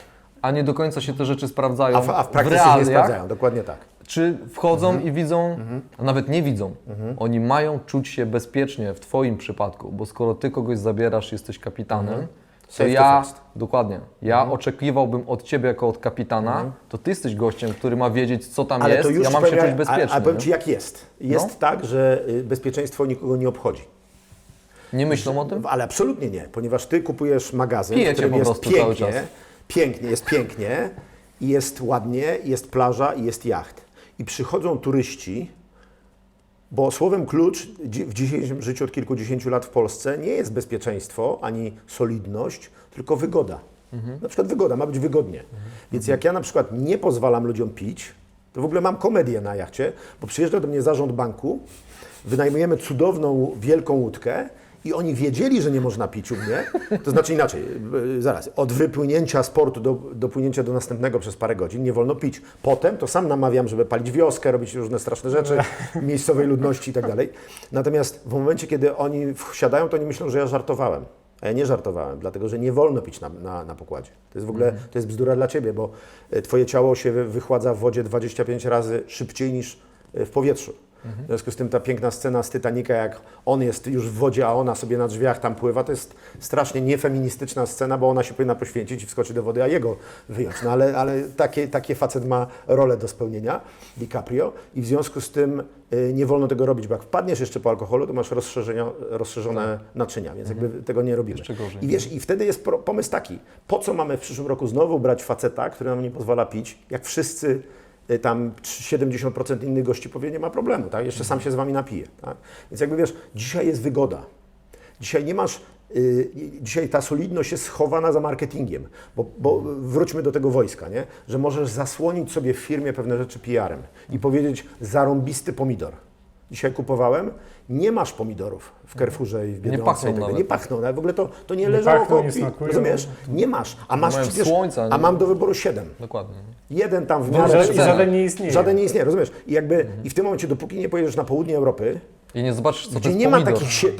nie ma takich sieci sklepów, bo one do głowy mi nie przyszło. No, nikogo. banany jemy podobno Tak. takie, które żywią się zwierzęta. Rozumiesz? nie? No. Jakby, więc chodzi po prostu o to, że to jest na bardzo długą rozmowę, jakby, że czerpiesz jakby satysfakcję z tego, że robisz coś bardziej solidnie. Ale uwaga, od razu się zastrzegam. Ja jestem absolutnie częścią systemu. Znaczy nie jestem żadnym tam eko coś gościem, bo tak, no teraz słuchajcie, ja mam jacht żaglowy, to w ogóle jestem eko. Żaden eko, po prostu to mnie przerasta to w ogóle, ten bełkot. Wszyscy żremy naokoło całą planetę, ale opowiadamy o jej, ona się naprawdę obroni. Nie martwcie się o Ziemię, Ziemia ma 4,5 miliarda lat, będzie niedługo meteoryt. Jeden zresztą przelatuje za chwilę, taki mały, że satelity być może postrąca. Jeżeli będą zakłócenia w transmisji, To znaczy, że właśnie na coś walnęło, więc Ziemia sobie po prostu poradzi. Nic nie musicie, wpierdzielajcie to, co wpierdzielacie, nie musicie się bać. Po prostu chodzi o to, że ja też używam chemii na jachcie, mimo że jestem żaglowy. Poza tym moje liny są z czego jest zrobione, jakaś fabryka to wyprodukowała, więc jak ktoś myśli, że żeglarz to sobie tak wiatr jest za darmo, ale już liny i wszystko nie. Ja też jestem częścią systemu. Ja oczywiście jestem lepszy niż motorówka, bo wiesz, 200 razy mniej paliwa używam i tak dalej, ale też jestem częścią systemu. Ja, biała człowieka, wywoziłem ludzi 400 lat temu na Karaiby, którzy są moimi braćmi, no ale oni do dzisiaj są czarni i wierzą w voodoo i tak dalej, bo ja, brytyjski kapitan, 400 lat temu, 300 lat temu ich łapałem w Afryce i wywoziłem. Więc ja wcale taki fajny nie jestem, mimo że wszyscy Polacy mówią, że nie mieliśmy kolonii. Jako Europa mieliśmy kolonię. Więc ja jako opowiadam Europa, za to tak, wszystko. jako Polska. Znowu, następny temat, tak? Jak wspaniali jesteśmy, jak na przykład nigdy nie handlowaliśmy niewolnikami, ale zbudowaliśmy Kraków murowany, ale w ogóle nie, ja w szkole się nigdzie nie... Polacy robili same dobre rzeczy, ciągle nas napadali, a myśmy się tylko bronili. Ani razu nie zrobiliśmy wojny, która spowodowała, że było Wielkie Królestwo. No jest taki kanał o 19:30, o którym tak mówią. Tak, właśnie, tak. No, to jest na dłuższą rozmowę. Bardzo mi zależy na Polsce, więc jakby to jest tak, że ja jestem już tam, jakby teraz wam trochę zostawiam, wiesz, piłeczkę zostawiam, no chłopaki, co dalej? Bo ja się gdzieś tam, no mało, ale napierdzielałem na ulicach z ZOMO i coś robiłem, żeby Polska była niepodległa, a teraz widzę, jak nam przecieka przez palce takie podstawowe wartości. Bo na przykład wolność albo demokracja jest zastana, więc jakby my nie musimy nic z nią robić, bo ona jest. I jak, Rodzisz się i jest wolność. tak. I na przykład jak ostatnio rozmawiałem na temat tego, że za chwilę, nie wiem, paszporty wam zabiorą i będziecie musieli na policję pójść, żeby się wytłumaczyć, po co wyjeżdżacie, bo tak kiedyś było. To dostałem odpowiedź, ale po co mi paszport, jak ja mam dowód osobisty, nie? Przecież jesteśmy w Schengen, to można wyjechać. No ale tak może nie być. I to jest takie wszystko fajne. Zobaczcie, jak się... Mogą nas zamknąć w domach bez opcji. Na przykład, no już zresztą siedzieliśmy w domach przez 2 lata, więc jakby wiesz, to jest wszystko na wyciągnięcie ręki. Znaczy, to jest wolność i nagle tego nie ma i teraz pytanie, czy w ogóle wiemy, co to jest wolność, a wolność smakuje niesamowicie. Tylko jest trudna. Więc jak jestem w ciężkim sztormie na morzu i Walczysz o życie. walczę naprawdę o życie, to potem jak przypływam do Amsterdamu czy przypływam do Portofino, to ja wychodzę i szczęśliwy. każda komórka ciała jest szczęśliwa. Rozumiesz? Każda komórka ciała. To nie jest filozofia. Żyje, ale w ogóle mówisz, Boże, jakie życie jest wspaniałe. Jezu, wezmę się, jutro w poniedziałek zaczynam coś robić. Nie pitole, nie gadam, że coś, że muszę mieć warunki. Boże, mogę wyjść, jest internet, są pieniądze. W ogóle, słuchaj, no dzisiaj jesteś w raju. To życie miejskie morduje w ogóle trochę tą wdzięczność. Znaczy morduje, jak jesteś ślepy. Jak jesteś ślepy i masz okulary przeciwsłoneczne, to nic nie widzisz, ale jak widzisz, to nagle się okazuje, że jak się staniesz człowiekiem oświeconym, to w tym momencie nagle możesz mieć taką energię, że się w głowie nie mieści, bo zdobywasz energię kwantową. To znaczy nie jest ci potrzebna żadna pomoc, tylko musisz, na przykład ja mam na drugie imię konsekwentny. Tak sobie wymyśliłem, wiesz, że jakby na pierwsze mamy Andrzej, tylko że wiesz, tego się nie da wymówić w żadnym kraju, więc ja szybko byłem Andy. Nawet matka mówi do mnie Andy. Więc chodzi o to, że jest Andy, a po drugie jestem konsekwencja. To znaczy jak wsiądę, to jak czołg. Po prostu jak czołg. Wiesz, że na pewno tam dojadę. Tylko że to są bardzo Pisarzem rzadkie... zostanę? Tak, na pewno. To Zdecydowałem znaczy, się, tak. Wiesz, że piszę sobie kilkanaście powieści do szuflady i mówię, że one są głupie, bo jestem głupi i muszę, kurde, no mówię, poczekam te 20 lat czy tam coś, żeby być trochę mądrzejszy i teraz wydajesz powieść, która udaje taką lekką, a nie jest i tylko się łatwo czyta, ale tam jest głębokich parę myśli. Ja nie chodzę do lekarza, omijam szerokim łukiem, jem zarąbiście. Dlatego się tak dobrze trzyma. Dużo się wysypiam i uprawiam, dlaczego w ogóle uprawiam żeglarstwo? Bo jak siedzimy w fotelu, wsiadamy do samochodu, wycieraczki nam działają, mamy klimatyzację i tak dalej, to zabijamy swój organizm. Kompletnie. Nie mamy odporności, nosimy maseczkę, ja nie jestem jakimś freakiem na temat teorii spiskowej, tylko chodzi po prostu o to, żeby coś robić, dobrze jeść, nie stresować się, nie ma czym, wszyscy umrzemy. Bo może część będzie miała życie lepsze po śmierci, bo jest taka teoria i nawet religię wymyślili. Jest taka grupa ludzi, która będzie 7 żyć miała i tak dalej. Ale jeżeli sobie zdamy sprawę z tego, że mamy jedno życie, to fajnie je wykorzystać i po prostu wstać i coś robić. I ja mam coś takiego, że to, co bym podpowiedział, to tak na przykład, żeby się nie pieścić ze sobą. To znaczy ja się traktuję trochę jak skafander. Na przykład kiedyś parę lat trenowałem karate, jak miałem kilkanaście lat. Też mi matka odradzała. Też mówi, nie, chodź tam cię pobiją, wiesz, w ogóle. I miałem takie dziwne zajawki i na przykład tam było bardzo ciężko. Jest styczeń, jest minus 20 stopni, jest śnieg i cię sensei jeszcze wygania po 2 godzinach takiego morderczego treningu na zewnątrz. I wtedy czujesz, że żyjesz, że coś zrobisz. Nie pieść się ze sobą, człowieku, bo kurde, będziesz chory. Wiesz, jak pójdziemy, jak ja widzę ludzi, którzy mają lat X i już są starzy, no bo już wiesz, już się, więc te 10 godzin siedzenia w fotelu to jest... Więc dla mnie żeglarstwo też było takim systemem na utrzymanie takiego zajebistego, fajnego Mobilizacji organizmu. Tak, i zdrowia. Masz zdrowie, masz czas i masz pieniądze, bo rozmawiamy w takim trójkącie i wiesz, w różnych etapach życia masz różne rzeczy i bardzo wielu ludzi mi mówi, że czasu nie ma. Taki fajny tekst kiedyś napisałem o czasie. Mamy tyle samo czasu, ale ludzie mówią, że czasu nie mają. Albo się chwalą tym, że na urlop nie wyjeżdżali. Ja też mam marzenie, żeby kiedyś pojechać na urlop. Jeszcze nie miałem urlopu od 200 lat. Jeszcze następna rzecz, ja ludziom odradzam myślenie. Bo na przykład wszyscy myślą, że za mało myślimy, wiecie, że myślimy za dużo. No po prostu myślimy przed, Cały po czas się. tego. Trzeba odczuwać, trzeba dotykać życia, trzeba się rzucić do tej słonej wody i nagle się wszystko resetuje. Bo jak ja zabieram ludzi na jacht, to oni mają różne teorie, a potem muszą tą linę ciągnąć. I nagle się okazuje, że to jest ciężkie. Więc całe fokusowanie ich umysł jest na przeżyciu, a nie na tej jednej teoriach. rzeczy. Tak. I nagle się okazuje, że to nie jest buddyjski schemat, że ty patrzysz na świeczkę, zapłaciłeś tam ileś tysięcy za wyjazd do Tybetu i to jest nudne i tam zaraz zaśniesz, tylko po prostu musisz naprawdę walczyć o to, żeby po prostu ta łódka dopłynęła. A potem robisz coś zarąbistego, czego nie robimy.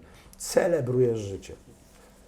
Zobaczcie, mamy jakiś projekt, robimy, firma nas tam dba, HR nas kopie, personalni wiedzą jak to robić, dojeżdżamy, następny target i nagle patrzymy, a tu nam emeryturę pierwszą już przysłali.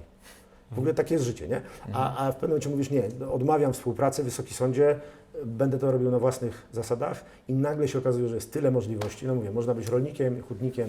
Zobacz, no, żeglarzem. nawet jak opowiadasz o tym, że pływają z Tobą ludzie z banków, Tak. kadra zarządzająca i Tak. pewnie nie tylko, wiele osób z Tobą pływa, pływają z Tobą dużymi łodziami za olbrzymie pieniądze, Tak. dla niektórych się to w ogóle Tak. w głowie nie mieści, że można na jeden rejs sobie Tak. pozwolić Tyle wydać, i zgadza się, tyle wydać zgadza kasy.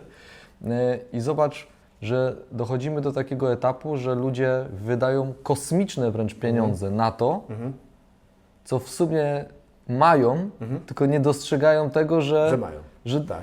stary, mogę właśnie siedzieć, mam ręce, że mogę coś zrobić, że Żyję. mogę wyłączyć telefon, że mogę pójść do lasu, który jest też niedaleko. Mają to na wyciągnięcie ręki, ale rozumieją to dopiero w 3. dniu, jak powiedziałeś. Zaczynają otwierać oczy i zaczynają doceniać to, co ich de facto otacza. A jak ci ludzie zwracają z tego rejsu, to szybko wracają do swojego Bardzo szybko. Bardzo, Wracają. tak, oczywiście. syfu, bym Oczywiście. powiedział nawet, nie? Po pierwsze dlatego, że nie zachowują higieny nawet na rejsie, czyli jakby uciekają od tego. Czyli dalej, mail, dalej No jakieś... tak, no, znaczy Okej. inaczej, udają, że nie, zależy od kogo, ale najczęściej jest tak, że gdzieś te myśli są, posłuchaj, bo jesteś wytresowany jak w zoo. No tak. Przecież ty jesteś Ale jak od rozumiesz? szkoły Więc podstawowej, to nie jest to tak, że wszędzie, tak, no. nagle To- odpuści. Nie? no, To jest dokładnie. długi proces. To ja mam Czyli trzeba powielać. na przykład mam takiego gościa, który z różnych powodów po prostu miał bardzo ciężki początek, start w życiu, no więc go tak trochę coachowałem, tego słowa użyłem, coachowałem go trochę tak bardziej z przyjaźni niż z pieniędzy i tak dalej. I po paru latach jakby odkrył, że jest nadal w tym samym miejscu. No pewnie właśnie, bo to za darmo było, no to może dlatego. I jakby jak zaczął do mnie częściej przyjeżdżać, to nagle powiedział mi taki fajny komplement, że ja byłem pierwszym człowiekiem, któremu szczerze coś mówił. Tak po prostu w twarz. I żadnego pitolenia nie było, żadnego owijania w bawełnę. I po prostu nie da się w tydzień zmienić całego Szok twojego dla życia. Nie da się. organizmu. No dobra, duży ale czy dla ty psychiki. spotykasz podczas tych rejsów prawdziwych ludzi w takim razie? Wszyscy są prawdziwi, dlatego że wszyscy są prawdziwi. Specjalnie zadałem dlatego, że pytanie. nie, wszyscy są prawdziwi, dlatego że słuchajcie, to moja droga jest moją drogą. Ja nikogo nie namawiam na żeglarstwo, na Oxford, na Bóg wie co robiłem w życiu. Namawiam tylko na to, żeby nie zmarnować swojego życia na wsiadanie do czyjegoś pociągu Który nawet nie jest twój. ale w ogóle nie jest twój, nawet cię to nie interesuje. Ja znam ludzi, którzy pracują w branży 20 lat i nie lubią tej branży. Znaczy ludzie, no kurczę, no, smutno. dam wam przykład. Ja sobie na początku pandemii, jak wybuchła pandemia, to kupiłem po prostu 20 kilo soczewicy. A z powodu taki, że nagle wiesz, zobaczyłem, że w Carrefourze tego nie ma, tamtego nie ma. I to samo jest w życiu. Jak martwisz się, że jak nie będziesz pracował tu, gdzie pracujesz i stracisz ten dochód, to umrzesz. się nie martw. No, kup sobie 20 kilo soczewicy i 20 kilo ryżu. Po cholerę tą Wiesz, soczewicę rozumiesz? kupiłeś po 20 kg. Ale po to, żeby sobie zupę robić na czosnku i na Okej. oliwie z oliwek, bo po prostu w razie jakby coś się działo, to je tak mnie nie przekona, żebym ja dla Ciebie jako niewolnik pracował coś tam. Okej. Uwaga, ale I nadal... mam taki fundusz, a pieprzyć to. Rozumiesz, ale nie mówię. To Okej. samo z pieniędzmi. Dobra, dam Ci przykład. Super. Moja łódka jest jedną z 3 najlepszych stoczni świata. Ale ja ją kupiłem 30-letnią nie dlatego, że była tania, bo nie była tania, tylko dlatego, że 30 lat temu robiono dużo bardziej solidne jachty niż teraz. Na Kropka. Classic Kropka. nam się I podpiszę się, kłania. przepraszam wszystkich moich kolegów, bo handlują jachtami, ale tak po prostu jest. I teraz tak, jeżeli masz 100 razy więcej pieniędzy ode mnie, to masz taki sam fan, tylko trochę gorszy. Dlatego, że masz 3 piętra na swoim jachcie. Ja mam w Grecji jachty, które przepływają, to nie jest żart, bo żebyśmy się zrozumieli, będę odpowiadał za to, co teraz mówię. Gdzie czarter, jak mówimy, jak nie wiemy, co mówimy, kosztuje 380 000 euro za tydzień lub $500 000 euro za tydzień. I czarteru tego jachtu. Tam pływają takie jachty. Tam jest jacht Churchilla, tam jest jacht z Królowej Brytyjskiej, tam są jachty, gdzie pewnie Putin by chciał w tym roku sobie popływać, bo zawsze pływał Fidel Castro. Chyba i nie tak dalej. popływa. Moi koledzy ostatnio zrobili składkę, bo myśleli, że ten jacht kosztuje $500 000. Nie, on za tydzień Wynajęcie kosztuje. tego. Ale wynajęcie. I teraz uwaga, znajomy mi opowiadał, jest kucharzem na fantastycznym jachcie za chyba tam się płaci 140 000 euro za tydzień, ale bez diesla, bez marin, No bez tak, w ogóle tak, nie, to ja są- mówię o czystym czarterze, taki kapitan jest opłacany jak ja i tak dalej. I była taka pani, nazywa się Klaudia Schiffer ze swoim mężem, No dość znana. tak, i taka druga koleżanka. Słuchajcie, we czwórkę wynajęli jacht, który miał 4 poziomy, 3 czy 4 piętra, klimatyzowane cały czas, więc uważajcie, ile diesla musi iść na klimatyzację 24 na dobę, 3 pięter w środku, 4 osoby sobie siedzą. I w pewnym momencie, któregoś dnia na pokładzie jest nagle straszna awantura, przybiega szefowa pokładu, coś się dzieje, bo jedna koleżanka Klaudii Schiffer robi awanturę. To jest człowiek, ecce homo. Robi awanturę. ciepło. O co robi awanturę? No o co wszyscy robimy awanturę, bo wszyscy o tym gadamy. O ekologię, ponieważ podano jej plastikową słomkę. To jest autentyczna historia. I ona zrobiła awanturę o plastikową słomkę na jachcie, który żre Cały tyle czas energii, klimatyzowany, co no. cała dzielnica No Śródmieście. Rozumiesz? Więc to jestem ja, człowiek. Ja siedzę na była tym skupiona? Oczywiście, bo ja też jestem na tym głupim jachcie, wydaję nieprawdopodobne pieniądze. Na 2 tygodnie jeszcze wzięli sobie tę łódkę, ale robię awanturę o słomkę, że nie mam papierowych. Których zresztą 6 musisz użyć, żeby ci się nie rozpuściło. I ma wrażenia w ogóle, że jej się nie podobało. Jadłem rybę za $250 na Rockefeller Center w Nowym Jorku. Korumpowali mnie jacyś Amerykanie.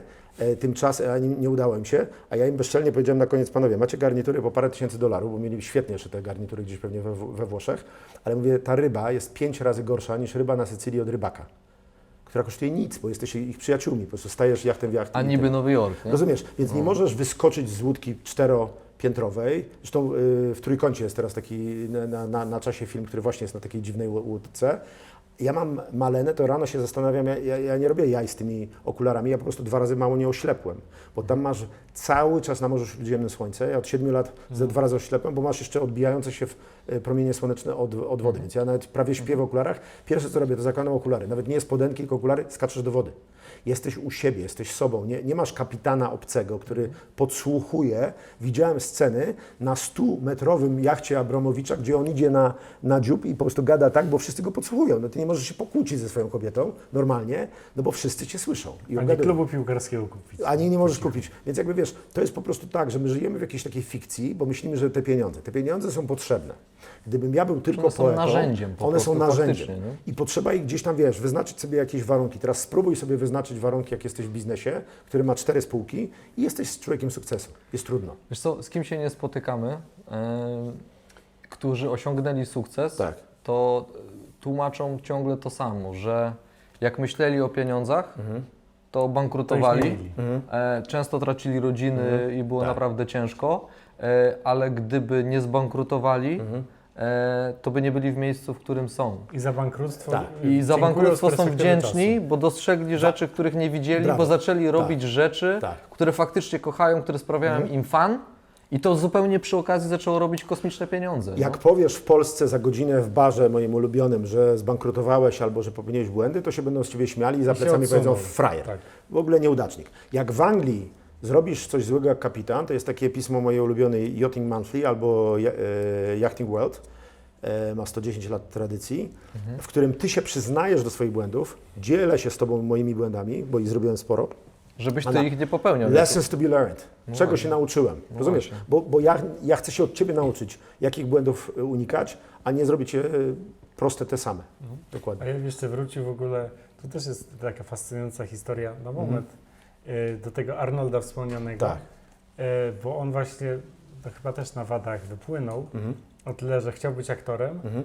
i gdzie chodził na castingi, rozmowy, to słyszał, masz niemiecki akcent, tak. jesteś niezgrabny i źle zbudowany. Tak. I okazało się, że tylko jedna osoba jest w stanie spełnić te wymagania, żeby zagrać Terminatora. Dokładnie. I wszystkie te wady, które go przekreślały w innych sferach, tutaj okazało się, że jest jedynym takim na świecie, który do tego ma taki niemiecki akcent maszynny. No czyli ta nasza droga, no właśnie ta nasza, nasza droga, żeby znaleźć sobie coś takiego. Tylko wiesz co, ja jestem za tym, żebyśmy nawet sami sobie zbudowali tę scenę. To znaczy, że jeszcze więcej można, że nie trzeba się wpasować w Hollywood, tylko można sobie zbudować samemu scenę.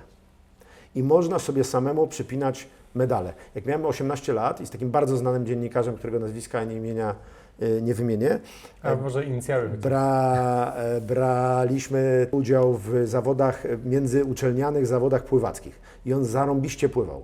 I byliśmy we czwórkę. I myśmy wygrali te zawody jako Instytut Dziennikarstwa, natomiast niestety nauki polityczne miały 2 załogi i oni zliczyli im punkty i oni wygrali jakby Sumowali. punkty. Masakra. Hamuwa. Prawie jak teraz te wybory nadchodzące, nie? Tak zachęcili, że tak było. Więc puenta była taka, że sobie przyznali te. To wiecie co? To ja wymyśliłem, że pójdziemy sobie po prostu do sklepu i w składnicy harcerskiej kupiliśmy sobie puchar i ja do dzisiaj gdzieś w piwnicy mam puchar, gdzie mam tabliczkę, mieliśmy przechodnio to robić, że po prostu za zajęcie pierwszego miejsca w zawodach pływackich i tak dalej. Że scenę można sobie tworzyć.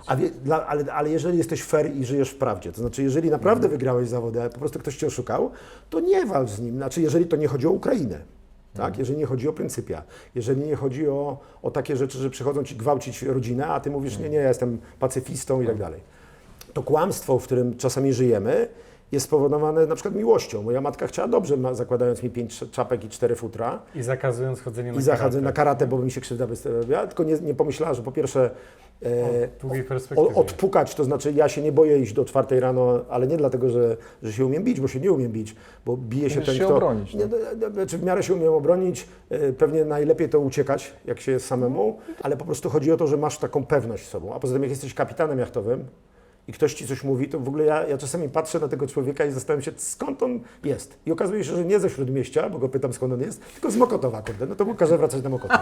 I po prostu chodzi o to, że wiesz co, że tam jest wszystko naprawdę na tym morzu i jak wracasz na ląd, to masz takie zdrowe myślenie, ale przez tydzień. A potem już zaczynam gwiazdożyć, nie? Że kawa nie taka i tak dalej. Już zaczynam czuć, że znowu wariuję. Dlatego powiedziałeś, że to najlepsza kawa na świecie. Tak, tak. Ona jest zawsze... Ja sobie robię tak. Piłem najlepsze kawy na świecie, bo znam Włochy od 20 lat, raczej tylko tam Włochy, jest kawa, w ogóle nigdzie nie ma zdecydowanie, kawy. Absolutnie.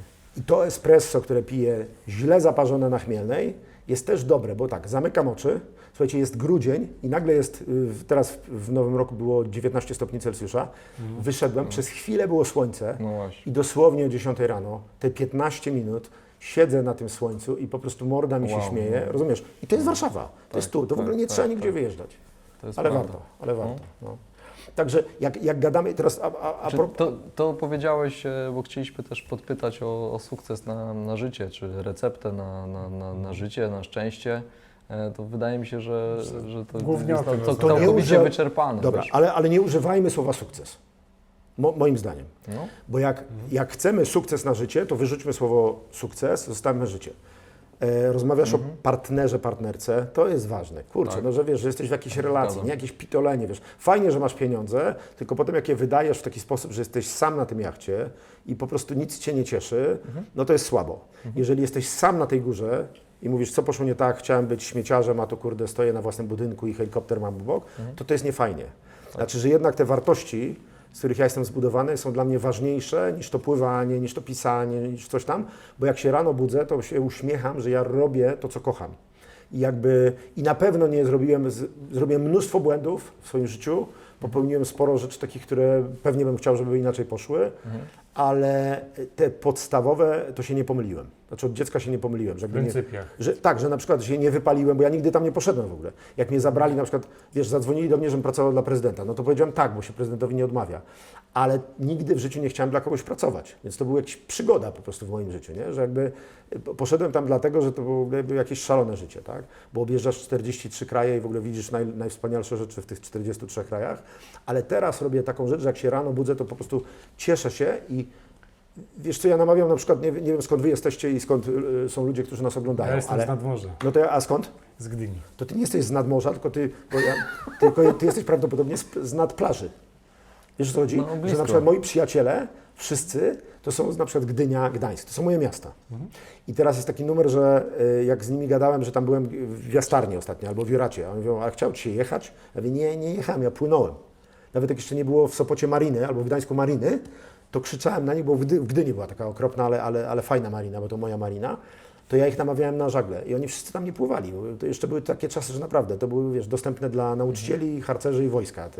Zresztą byłem oficerem na takiej regatowej łódce Jachtklubu Marynarki Wojennej Kotwica. I większość ludzi była z plaży, bo oni szli nad wodę i mówili, no dobra, to jest morze, a to morze przy brzegu to nie jest morze, to tam jest dalej morze, więc to wszystko przed tobą, dobra, to jeszcze te tatuaże jest sobie szansa. robisz. Jest szansa. Nie, ale chodzi po prostu o to, że wiesz, skądś jesteś, kurde, bądź dumny z tego, kim jesteś. Ja jestem tak dumnym Polakiem, bo mówisz, że nie jestem Polakiem, tak, tutaj nie, bo ja Czy jestem... nie masz takiego wiem. myślenia polskiego, Ale nie? tam, to czuć. bo płynę, pamiętajcie, ja płynę pod polską banderą, to jest bardzo ciężkie podatkowo, tam No coś. właśnie, bo to też Nigdy jest, tego też nie chciałem zmienię. o to zapytać. Nigdy no? tego nie Czyli zmienię. pod Polską. To jest bardzo ważne dla mnie. Okej. I teraz ja jestem tam Polakiem. To znaczy, po pierwsze udaję, wiesz, Niemca, Greka, Francuza i tam Anglika, ale tak naprawdę jestem Polakiem. To znaczy wnoszę taki Tożsamość fragment jest ambasady, takiej ambasady polskiej. Dlatego, że my jesteśmy niesamowitym krajem. Dużo rzeczy nam się w ciągu ostatnich 30 lat tak niesamowicie poszło do przodu, Udało. że jestem dumny z tego. Od czasów Okrągłego Stołu, bo się dogadaliśmy przy stole, a nie zabijaliśmy Czałczesku albo tam kogoś, bo to też jest wyparte. Jesteśmy Solidarnością, czyli zrobiliśmy taki ruch jak Mahatma Gandhi, wcześniej walka bez walki i opór taki, to Solidarność jest zapomniana dzisiaj, to była idea, która zjednoczyła 10 milionów ludzi i to jest w świecie nieznana rzecz, żeby transformacja nastąpiła tak bez jednego wystrzału. Więc jakby wiesz, Polska ma bardzo dużo, efekt gospodarczy, słuchajcie, to jest obłęd po prostu. Tak? Czym jest Warszawa dzisiaj i czym była 30 lat temu, więc to jest w ogóle, wiesz, dużo W powodów ostatnich do latach też jak uśmiechu. cały Jest czas też, napędzasz. nie? jest też taki kanał na YouTubie, który pozdrawiamy, Biznes Misja i Łukasz Smolarski, jego twórca, był naszym właśnie gościem. Gościu, okej. I on rozmawiał z ludźmi Super. takimi najbardziej inspirującymi Tak. z Polski i prawie wszyscy mówią, że Polacy to jest nieprawdopodobny naród No bo pod jest. kątem zdolności Tak. kombinacyjnych, w ogóle Tak. twórczości. Ale widzisz, dużo osób I boi że się wiele powiedzieć o osób tym. nie zna takiego słowa, nie da się. I że jest więcej takich partyzantów, którzy w biznesie czy Tak. w sporcie demolują w ogóle Bo nie możesz w ogóle... konkurencję z Europy. Tak, bo u mnie na jachcie nie wolno Ci użyć słowa nie da się. To w ogóle od razu dostaniesz korbą w głowę albo coś. Możesz powiedzieć natomiast nie umiem, jestem za słaby, mam zły dzień. Wtedy okej. Ale w momencie, kiedy Wojtek... Jedno jest prawdą, drugie jest Ale wymysłem. słuchajcie, no absolutnym. Ja mam w książce opisaną taką historię właśnie, jak coś naprawialiśmy. Ale nie wolno takich rzeczy twórczość. mówić. A wiesz dlaczego? Bo ja bym już nie żył. To znaczy, jak byłem w tak ciężkich warunkach, że jakbym ja jako oficer na jachcie powiedział, że się nie da, albo mój załogant by to założył i wszyscy byśmy byśmy nie tego słuchali, rozmawiali. to Nie byśmy ma się zabili 10 razy. Znaczy, ja robiłem takie rzeczy, które dzisiaj jak patrzę z zewnątrz, to jest w ogóle jakaś abstrakcja zupełna, bo my gadamy sobie tutaj, siedzimy, fajnie opieramy, a tam jest tak, że masz pod sobą 8 km wody, na mapie jest uncharted area, nawet brytyjska admiralicja napisała na tej mapie, że to jest w ogóle niezbadany teren. Jesteś tak, że nie masz od 4 dni ogrzewania, koło ciebie stado orek przepływa 10 i po prostu ty wypływasz, za sobą masz biegun północny, przed sobą masz Tromso i wiesz, że masz tydzień płynięcia dzień i noc. I jak zombie po prostu, nie mając ogrzewania, musisz tam dopłynąć. I tam nie ma pauzy, że teraz sobie pójdę na kawę do Nero i tam odpocznę i wrócę. I ponarzekam, Tylko że jest ciężko. Tak, i jesteś w totalnym... I to cię uczy szanowania własnego życia, każdej rzeczy. Słuchajcie, naprawdę, jak się obudzicie jutro, to niech każdy spojrzy na palce, policzy. Jak będzie 9 do 10, to jest zarąbiście. Zarąbiście, naprawdę jest fajnie, bo jakby my nie rozumiemy, że to jest cud. Jest wiele religii i wielu ludzi, bardzo mądrych, bo lubię tego gościa, który mówi, że życie to jest cierpienie. No to nie jest cierpienie. Cierpienie jest częścią życia, ale życie to jest cud. To jest coś niesamowitego i jeżeli tego nie wiesz, to znaczy, że jesteś jak zombie właśnie, że jakby nie widzisz tego cudu genialnego, że w poniedziałek weźcie się do roboty. Przestańcie już, no poza naszym kanałem tutaj waszym, przestańcie już, wiesz, wracać do tego, jak się zorganizować, tylko coś zróbcie. Zrobiłem, wykrzyknik, nie? Zdecydowałem, wykrzyknik, będę żeglował, a nie, że no a teraz się zastanowię, co mi jest potrzebne, kupię sobie notes, ale kupiłem za mały i teraz zacznę ten, a w ogóle gdzie ja zacznę? Po prostu zrób to, chłopie, kup sobie 2 kamery i zrób podcast, a nie gadaj, że zrobisz podcast, tylko zrób go dobry. Bo to też chodzi o to, żeby nie zrobić słabego podcastu, tylko taki, że paru ludzi to zobaczy. No. O. Wiesz co, no To rozmowa... jesteś pierwszym gościem, Tak. przy którym odpowiedzi nie są dopasowane do pytań. Więc to jest no, historia, która... Czy wiesz co, mega cenne, mega inspirujące, a wręcz, wiesz co, powiem Ci, otwierające chyba. Mam wrażenie, że ten piękny świat, wiesz co, idzie w chorym kierunku, ze względu na to, że zaczynamy mieć problemy, kurde, z częścią tutaj odcinka głowy, bo Tak, gapimy się po tak, prostu w tak, głupi telefon, tak. przekręcamy kciukiem, wiesz, no to są, wiesz, to są... Wiecie, co załogi robią na jachcie? Patrzą na zachód słońca przez telefon, to jest para, robią oboje zdjęcie, wrzucają na Insta albo coś tam i odwracają się od zachodu słońca.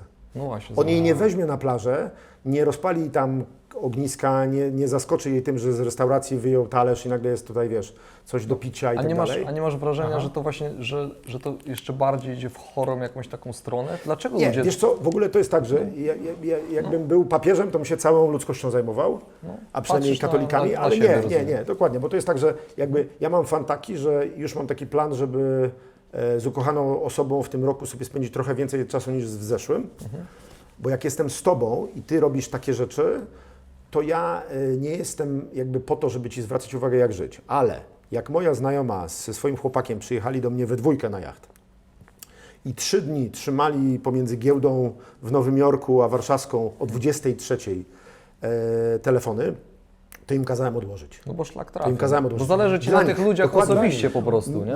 Nie mam Chcesz, żeby skorzystali z Dokładnie. tego, Zależy, z czego nie nie mogą głęboko skorzystać poszło. na nie co tak, że dzień, mi, wiesz, nie? zapłacili coś, mam Tak, to w nosie, ja, tak. wiesz, ja za bardzo ich szanuję. I ona miała następnego dnia urodziny, więc ja tego faceta i ją zapytałem, słuchajcie, co wy w ogóle robicie? Gadacie cały czas o tym, że jutro będziecie gdzieś, a nie ma z was teraz dzisiaj tu. To jest najpiękniejsze miasto na świecie. Każdy Amerykanin, Niemiec błaga życie o to, żeby raz w życiu być w Portofino. A tu jesteście na jachcie żaglowym, który dopłynął. Więc pytanie, jaki masz pomysł na jutro, bo masz urodziny? A wy wyjeżdżacie gdzieś, zamiast tu zostać. I ona mówi, wiesz co, o Jezu, nie myślałam o tym. Ja mówię, to odłóż ten głupi telefon i pomyśl, jaki masz pomysł na urodziny. Co byś chciała, jakbyś marzyła bez trzymanki, co robić? A on mówi, wiesz co, na śniadanie truskawki i szampan. Ja mówię, Michał, wszędzie możesz to zasuwaj, to zasuwaj po truskawki, tak? I wiesz, możesz to robić. I to samo tu. To nie chodzi o to, żeby jeść truskawki z szampanem w Portofino, Dokładnie, tylko no. chodzi o to, żeby jutro sobie wymyślić, nie wiem, to kurde, Cokolwiek. wezmę sobie kawa na rozumiesz? Chmielnej. To absolutnie, Po prostu, to jest super. nie? Mega wartościowa wiedza, rozmowa, wiesz, czuć, że naprawdę widzisz, no, znam Cię mega tak. krótko Cię znam, Tak. ale to na dzień dobry u Ciebie widać, że nie jesteś, Czas inaczej jesteś, płynie. że jesteś Inaczej raczej człowiekiem świata niż kurde samym Polakiem, tak jak mówisz. Znasz wiesz, mnie bo- bardzo długo. Znasz mnie 4,5 miliarda lat. Wiesz dlaczego? Bo moja książka Nazywam się życie i próbuję uświadomić Ci, że nie jesteśmy wcale tak różni. Rozumiesz, wyjeżdżając za Tak. granicę czy coś tam, Tak. tylko jesteśmy uwarunkowani. Zapytałem 15-latka, jednego z moich guru, w zeszłym roku w Grecji, a propos jacy oni są niesamowici, bo nauczyciel go... Co to jest religia?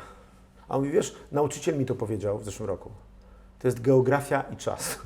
ale Jeżeli mądre. się budzisz, Bardzo mądre. jesteś w Iraku, to jesteś muzułmaninem, a jak się urodziłeś pod Częstochową, to prawdopodobnie jesteś katolikiem. No ale zobacz, no to jest mega esencja, tak? Esencja. Jak sobie o tym pomyślisz, to są, Tak. to jest prosta odpowiedź, Tak. Geografia. ale totalnie Czas. złożona, nie? Tak. I wtedy, ale rozumiesz, i wtedy musisz zrobić jedną rzecz. Musisz odczarować to, kim jesteś, Tak. bo nie jesteś tym. To jest tylko, wiesz, Tak. to jest łupina, to jest ta cebula. Nie? Musisz to Wykreowane przez wszystkich dookoła, tak. nie? I dopiero musisz sobie właśnie do tego lasu pójść, albo zamknąć się w toalecie, tylko nie z jointem i z kolegą, tylko sam, albo pójść sobie w morze i po paru dniach dociera do Ciebie, że jak przypływa stado delfinów, to jest coś, słuchajcie, kosmicznego, bo zawsze jest taki gościu jak ja, taki animator wycieczki, tam jest 10 delfinów i ten jeden zawsze robi takie dziwne sztuczki.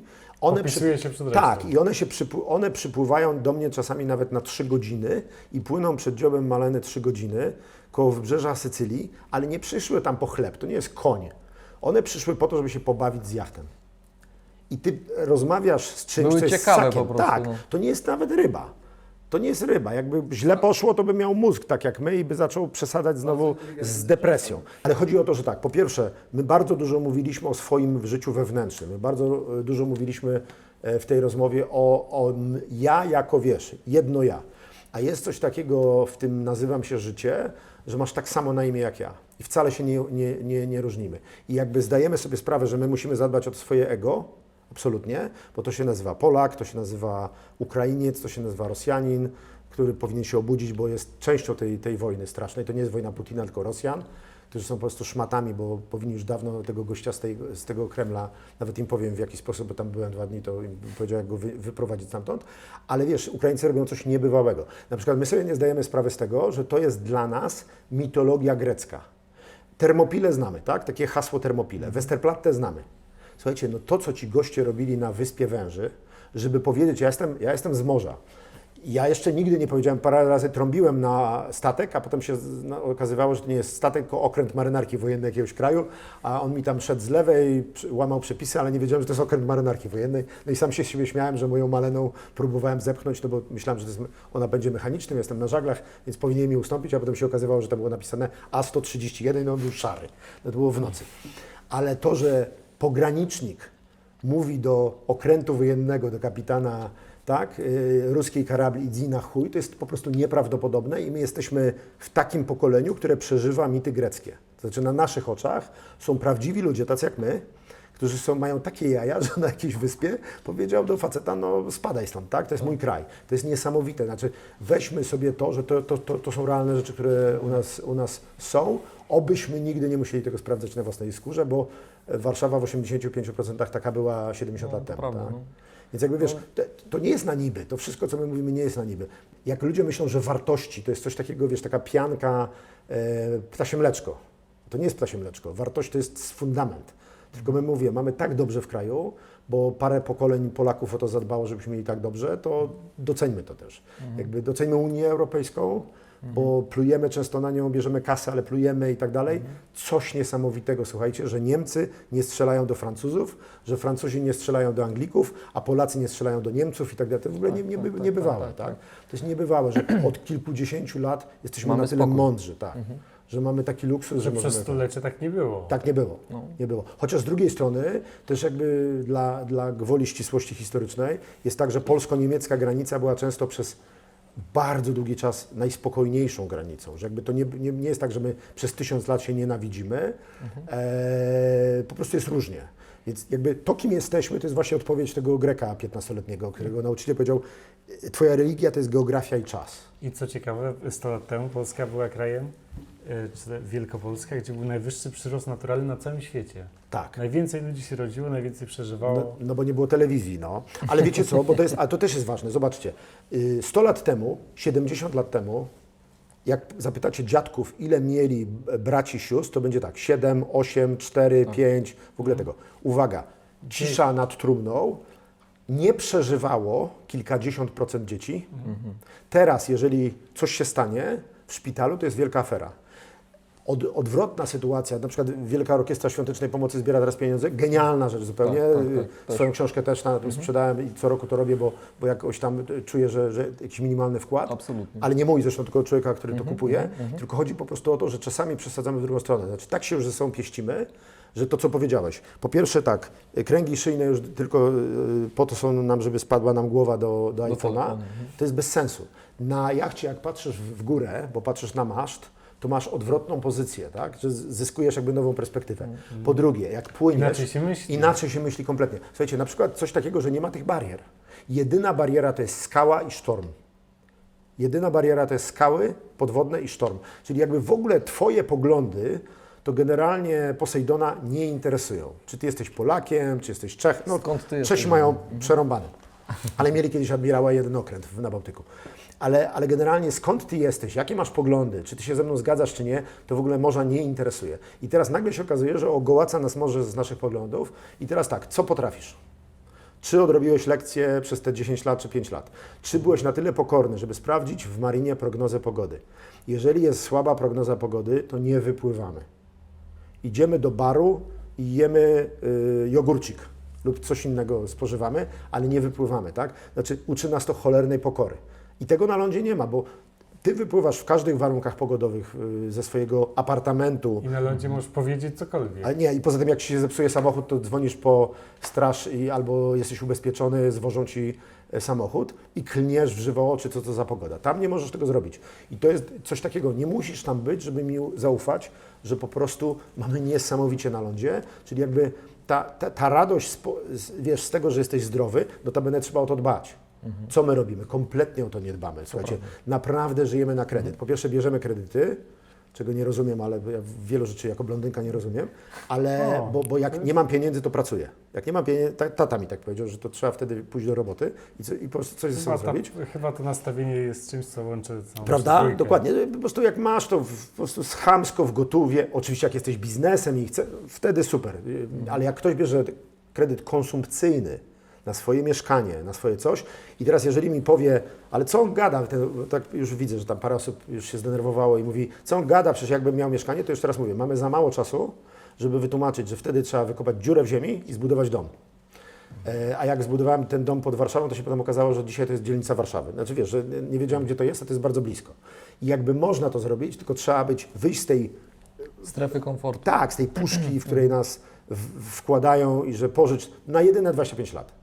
Boże, ja nie wiem, co ja dzisiaj będę wieczorem z Wami robił, a co dopiero wiesz za 25 lat. A Czy my się będę z tym chciał w człowiek- ogóle w tym miejscu mieszkać, tak, żyć? tak, no nie będę chciał, oczywiście, że nie będę chciał, bo już będzie dużo lepiej, będzie coś zupełnie innego i tyle. Więc jakby najbardziej mnie bawi, bo padło tam jakieś hasło takie na piśmie, młodzi biznesmeni, ale młodzi ludzie.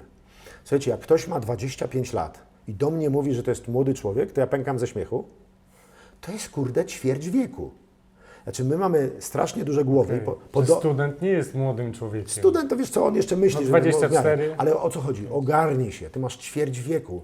Człowieku, w średniowieczu to ludzie w 30 roku życia już umierali. Znaczy w ogóle o czym my gadamy? On ma 30 lat, on nie wie, kim on jest. Już Znaczy, mieli 5 dzieci. rozumiesz? Tak, no i wiesz, i wnuki. dwie wojny tak, za sobą. i dwie Tak, wojny za wnuki. sobą. Nie, po prostu chodzi o to, wiesz, że to nie chodzi o wracanie, jak było kiedyś, bo ja też tam nie byłem, tylko chodzi generalnie o to, że jak masz 15-20 lat, to się już ogarniaj. Znaczy nie patrz na to, kto ci co da i nie bądź roszczeniowy. Przede wszystkim, jak mówisz, wiesz, faktycznie ten anglosaski świat jest świetny, bo tam jest tak, jak masz jakieś... Stamtąd wychodzą elity. Wiesz, co wychodzą elity?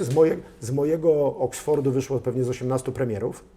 To jest po prostu tak, że ci goście naprawdę ogarniają. Może będzie 19. Case A może- by case to jest Rozumiesz, że jakby tak, że walczymy. praktyka. Uczą się praktyki, a nie A poza teorii. tym Nie? mój ulubiony Churchill, bo ja mam mało świetnie. gości, których kocham, ale Churchilla lubię. Never give in. Po prostu nigdy się nie poddawaj. Ten Dokładnie. facet jeden wygrał wojnę z Hitlerem, tak samo jak Zeleński nie wyjechał sobie taksówką albo samolotem amerykańskim na początku wojny, tylko powiedział, że potrzebuje amunicji. A Tak? mógł, tak? A Tak. mógł. I to samo my. To znaczy Powiedział, może... nie potrzebuje podwózki. Wiecie, jak mi jest potrzebuje- przykro, na przykład jak teraz rozmawiamy, że większość moich ludzi mówi, znajomych mówi, a jakby coś się działo, to ja sobie do Portugalii pojadę. Po pierwsze nie rozumieją, że nawet jak mają bardzo dużo pieniędzy i mają tam dom, to są nadal od sprzątania podłogi. Znaczy tak jakby są w trzecim świecie, znaczy są nie u siebie. Po drugie, jak komuś się wydaje, że Portugalia jest tak daleko, to informuję tych wszystkich, że 6 lat temu pływałem o wybrzeże Portugalii Atlantykiem i wtedy latały nade mną rosyjskie migi, bo sprawdzały, jaki jest system przygotowania NATO i Unii Europejskiej do potencjalnej wojny. Migi przelatywały nade mną nad Atlantykiem. Ja widziałem okręty wojenne natowskie na Bałtyku i przepływające rosyjskie statki testujące, jak zareagujemy. Już wtedy, tyle lat temu. Więc jakby jak ktoś wydaje mu się, że wiesz, że Portugalia jest tak bardzo daleko, to informuje, że nie jest daleko, bo nawet II wojny światowej nie była daleko, a co dopiero dzisiaj. Ale mówiłeś, że Churchilla podziwiasz i kogo jeszcze? Wiesz co, swojego wuja, bo on był kiedyś moim wujkiem, a teraz i guru, teraz jest moim przyjacielem, bo on ma umysł 16-latka, ma 89 lat, nie ma żadnych zasad, bo codziennie możemy się przekonać do czegoś nowego, więc jest cholernie młodym człowiekiem i to też jakby fajnie by było, żebyśmy się nie starzeli. W ogóle starzenie jest niefajne, bo ludzie mówią mi na przykład, że wiesz, że tradycja, nie? I ja długi czas byłem takim Polakiem, bo wyrosłem z tej tradycji, wiesz, powstania, tam coś, a potem mówię, kurde, no jeżeli my wszystko robimy dobrze, bo miałem 2 dziadków w AK i to jest wszystko super, to dlaczego jest tak czasami niefajnie? I nagle podważyłem część tej tradycji, w której wyrosłem, bo pomyślałem sobie, że to nie wszystko jest fajne. To znaczy, jak ja będę w tradycji i ten kolega, sąsiad też będzie w tradycji i mój tata go nienawidził albo dziadek nienawidził tamtego dziadka, to ja też będę podnosił tradycję. Jak będę Chorwatem i Serbem, to przez 1000 lat będę się mordował i nikt nikomu nie odpuści. Bóg wybacza, ale ja nigdy, nie? Że jakby taki moment. Nie, trzeba spojrzeć na siebie i wtedy przestajesz być tylko Polakiem, tylko jesteś tak, Polakiem jestem za granicą, tu jestem Europejczykiem, człowiekiem świata, nie dam złego słowa powiedzieć na swoich przyjaciół z innych krajów, bo ja ich znam, to są fajni ludzie. Po co to w ogóle kłamstwo całe dotyczące obcych? Oni nie są obcy, oni nam płacą za autostrady, którymi jeździmy i samochody, którymi jeździmy. To jest w ogóle jedno wielkie kłamstwo, że są inni. Ja mam więcej ludzi, którzy nie kumają, o co chodzi w Polsce, niż za granicą często. Tak? Ta angielska szkoła czy amerykańska szkoła jest taka. Mamy problem, to go rozwiązujemy. Nie zakładamy komisji, która ma podyskutuje na ten rozpatrzeć sprawę, coś tam, Tylko tylko po szukają prostu rozwiązania. rozwiązuje. Tak, Tak. dokładnie tak. Kropka. I wiesz, i Polska sobie z tym radzi, tylko że to jest jakiś fragment. To jest na następne 100 lat. Tak, dokładnie tak. To może uczy życia, a biznes też uczy życia? Wiesz co, biznes czy uczy życia? Czy Na pewno. Własne. Ja jestem, wiesz, w ogóle tam jakimś małym misiem w porównaniu z ludźmi, których wożę. I to jest fajne, że jakby ci ludzie doszli do jakiegoś kompletnie, wiesz, no takiego absurdu na skalę europejską, tak? Gdzieś tam do Davos wyjeżdżają i tak dalej. Ale fajne jest to, że jak mamy wszyscy krótkie spodenki na jachcie, znaczy tam, gdzie ciepło, na Spitsbergenie nie, ale już w Tajlandii, na Karaibach, w Grecji, we Włoszech, Nagle jesteście na tym samym poziomie. to jesteśmy na tym samym informacji. poziomie, tylko że oni muszą więcej pracować ode mnie, więc tak cwani nie są, bo muszą strasznie iść do pracy 6 rano, 7 rano i tam mają, wiesz, 10 spółek, to muszą zasuwać. Są jednak pracownikami, mimo że są tam właścicielami, ale serio, to jest dla nich żeglarstwo. Znaczy, znam ludzi, którzy kochają biznes i wtedy szacun, jeżeli to jest twoje żeglarstwo, tak? I jeszcze, jakbyś jeszcze jadł to, co produkujesz, to już w ogóle by było super, nie? A jak nie jesz, to tak jest niefajnie, no tak bym powiedział, że jest niefajnie. I teraz wiesz, to jest pierwsza rzecz. Wiesz co, biznes jest niesamowity, bo ja mogę sobie pozwolić na taki styl życia, dlatego że uprawiam też biznes. To znaczy, że jakby bez tego bym sobie rysował jacht na kartce i marzył o moich podróżach, tak, wielkich, tak? Ale wiesz, ale z drugiej strony mój wuj, który podróżuje więcej ode mnie, bo on w inną galaktykę, ale mówię serio, jak ja miałem 15 lat, to mi przeczytał z kanadyjskiego pisma takie ogłoszenie, które pamiętam do końca życia. Jakiś Kanadyjczyk napisał taki post: osiągnąłem świadomość kosmiczną. Proszę o wsparcie materialne. Dam, jakby tego nie ogarniał. Ja staram się jednak ogarniać jedno i drugie. To znaczy, żeby też nie zależeć od kogoś. Wiesz, i na przykład, nie wiem, kwestia sponsoringu, że musiałbym, wiesz, tutaj o tej i o tej godzinie powiedzieć Ci, że ten sok jest super fajny i ja go piję codziennie. I kłamstwem jest to, jak mówimy o fake news moskiewskim, że my jesteśmy otoczeni ludźmi, szacun, bo okej, no wiesz, celebryci i tak dalej, ale też media, że mówimy rzeczy wiadomości i nagle przerywamy to blokiem reklamowym, który jest kłamstwem. który jest jednym wielkim kłamstwem. Znaczy, że wrabia ludzi na przykład w kredyt konsumencki przed Wigilią. No kurde, to po prostu to jest masakra, tego się nie robi. Znaczy, nie kupujemy, jest po Wigilii, to powiem tak, nie kupuj dziecku czegoś czy sobie na kredyt, który jest tak oprocentowany jeszcze jak teraz, przed Wigilią, no bo to jest masakra, bo będziesz musiał to spłacić. No. Przynajmniej ja jestem ze świata, który spłaca swoje długi. Jedną z rzeczy, które mnie nauczył biznes i może, to jest takie powiedzenie, które mam święte, mniej znaczy więcej. Less is more. Jezu, jakie to jest, jakie to jest Esencja. mądre, jakie to jest mega, esencja, mega, rozumiesz, mega. jakie to jest fajne. A to wybrzmiało podczas naszej rozmowy cały czas, nie?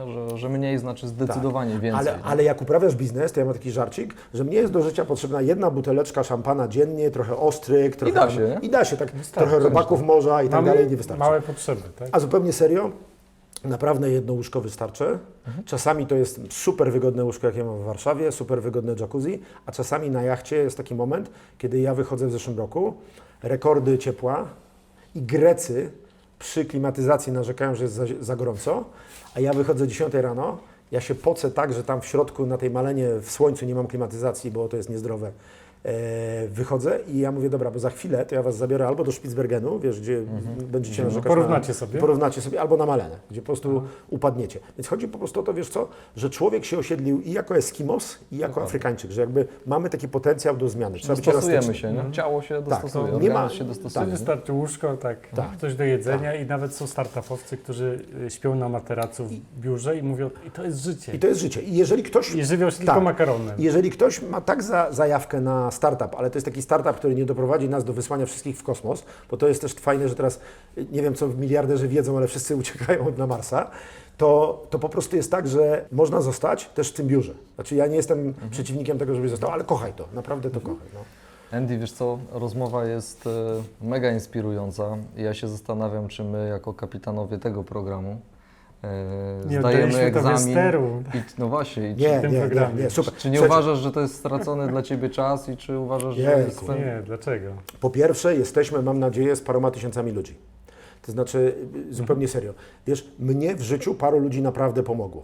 Bo jak ktoś Ci mówi, nie pożyczaj pieniędzy, tylko zarób, jeszcze sobie odłóż, on mi taką kwotę abstrakcyjną powiedział, że ja wtedy nie wiedziałem o czym on mówi. Jak sobie kupowałem potem jak, to już się uśmiechałem. Ważne, żeby sobie co pewien czas zdać sprawę z tego, że tak, jak mówiliśmy o Schwarzeneggerze, to też nie chodzi o to, żeby mieć największe mięśnie na świecie. Najmniejsze też nie, ale największe nie? Że jakby nie ścigamy się, to jest pierwsza rzecz.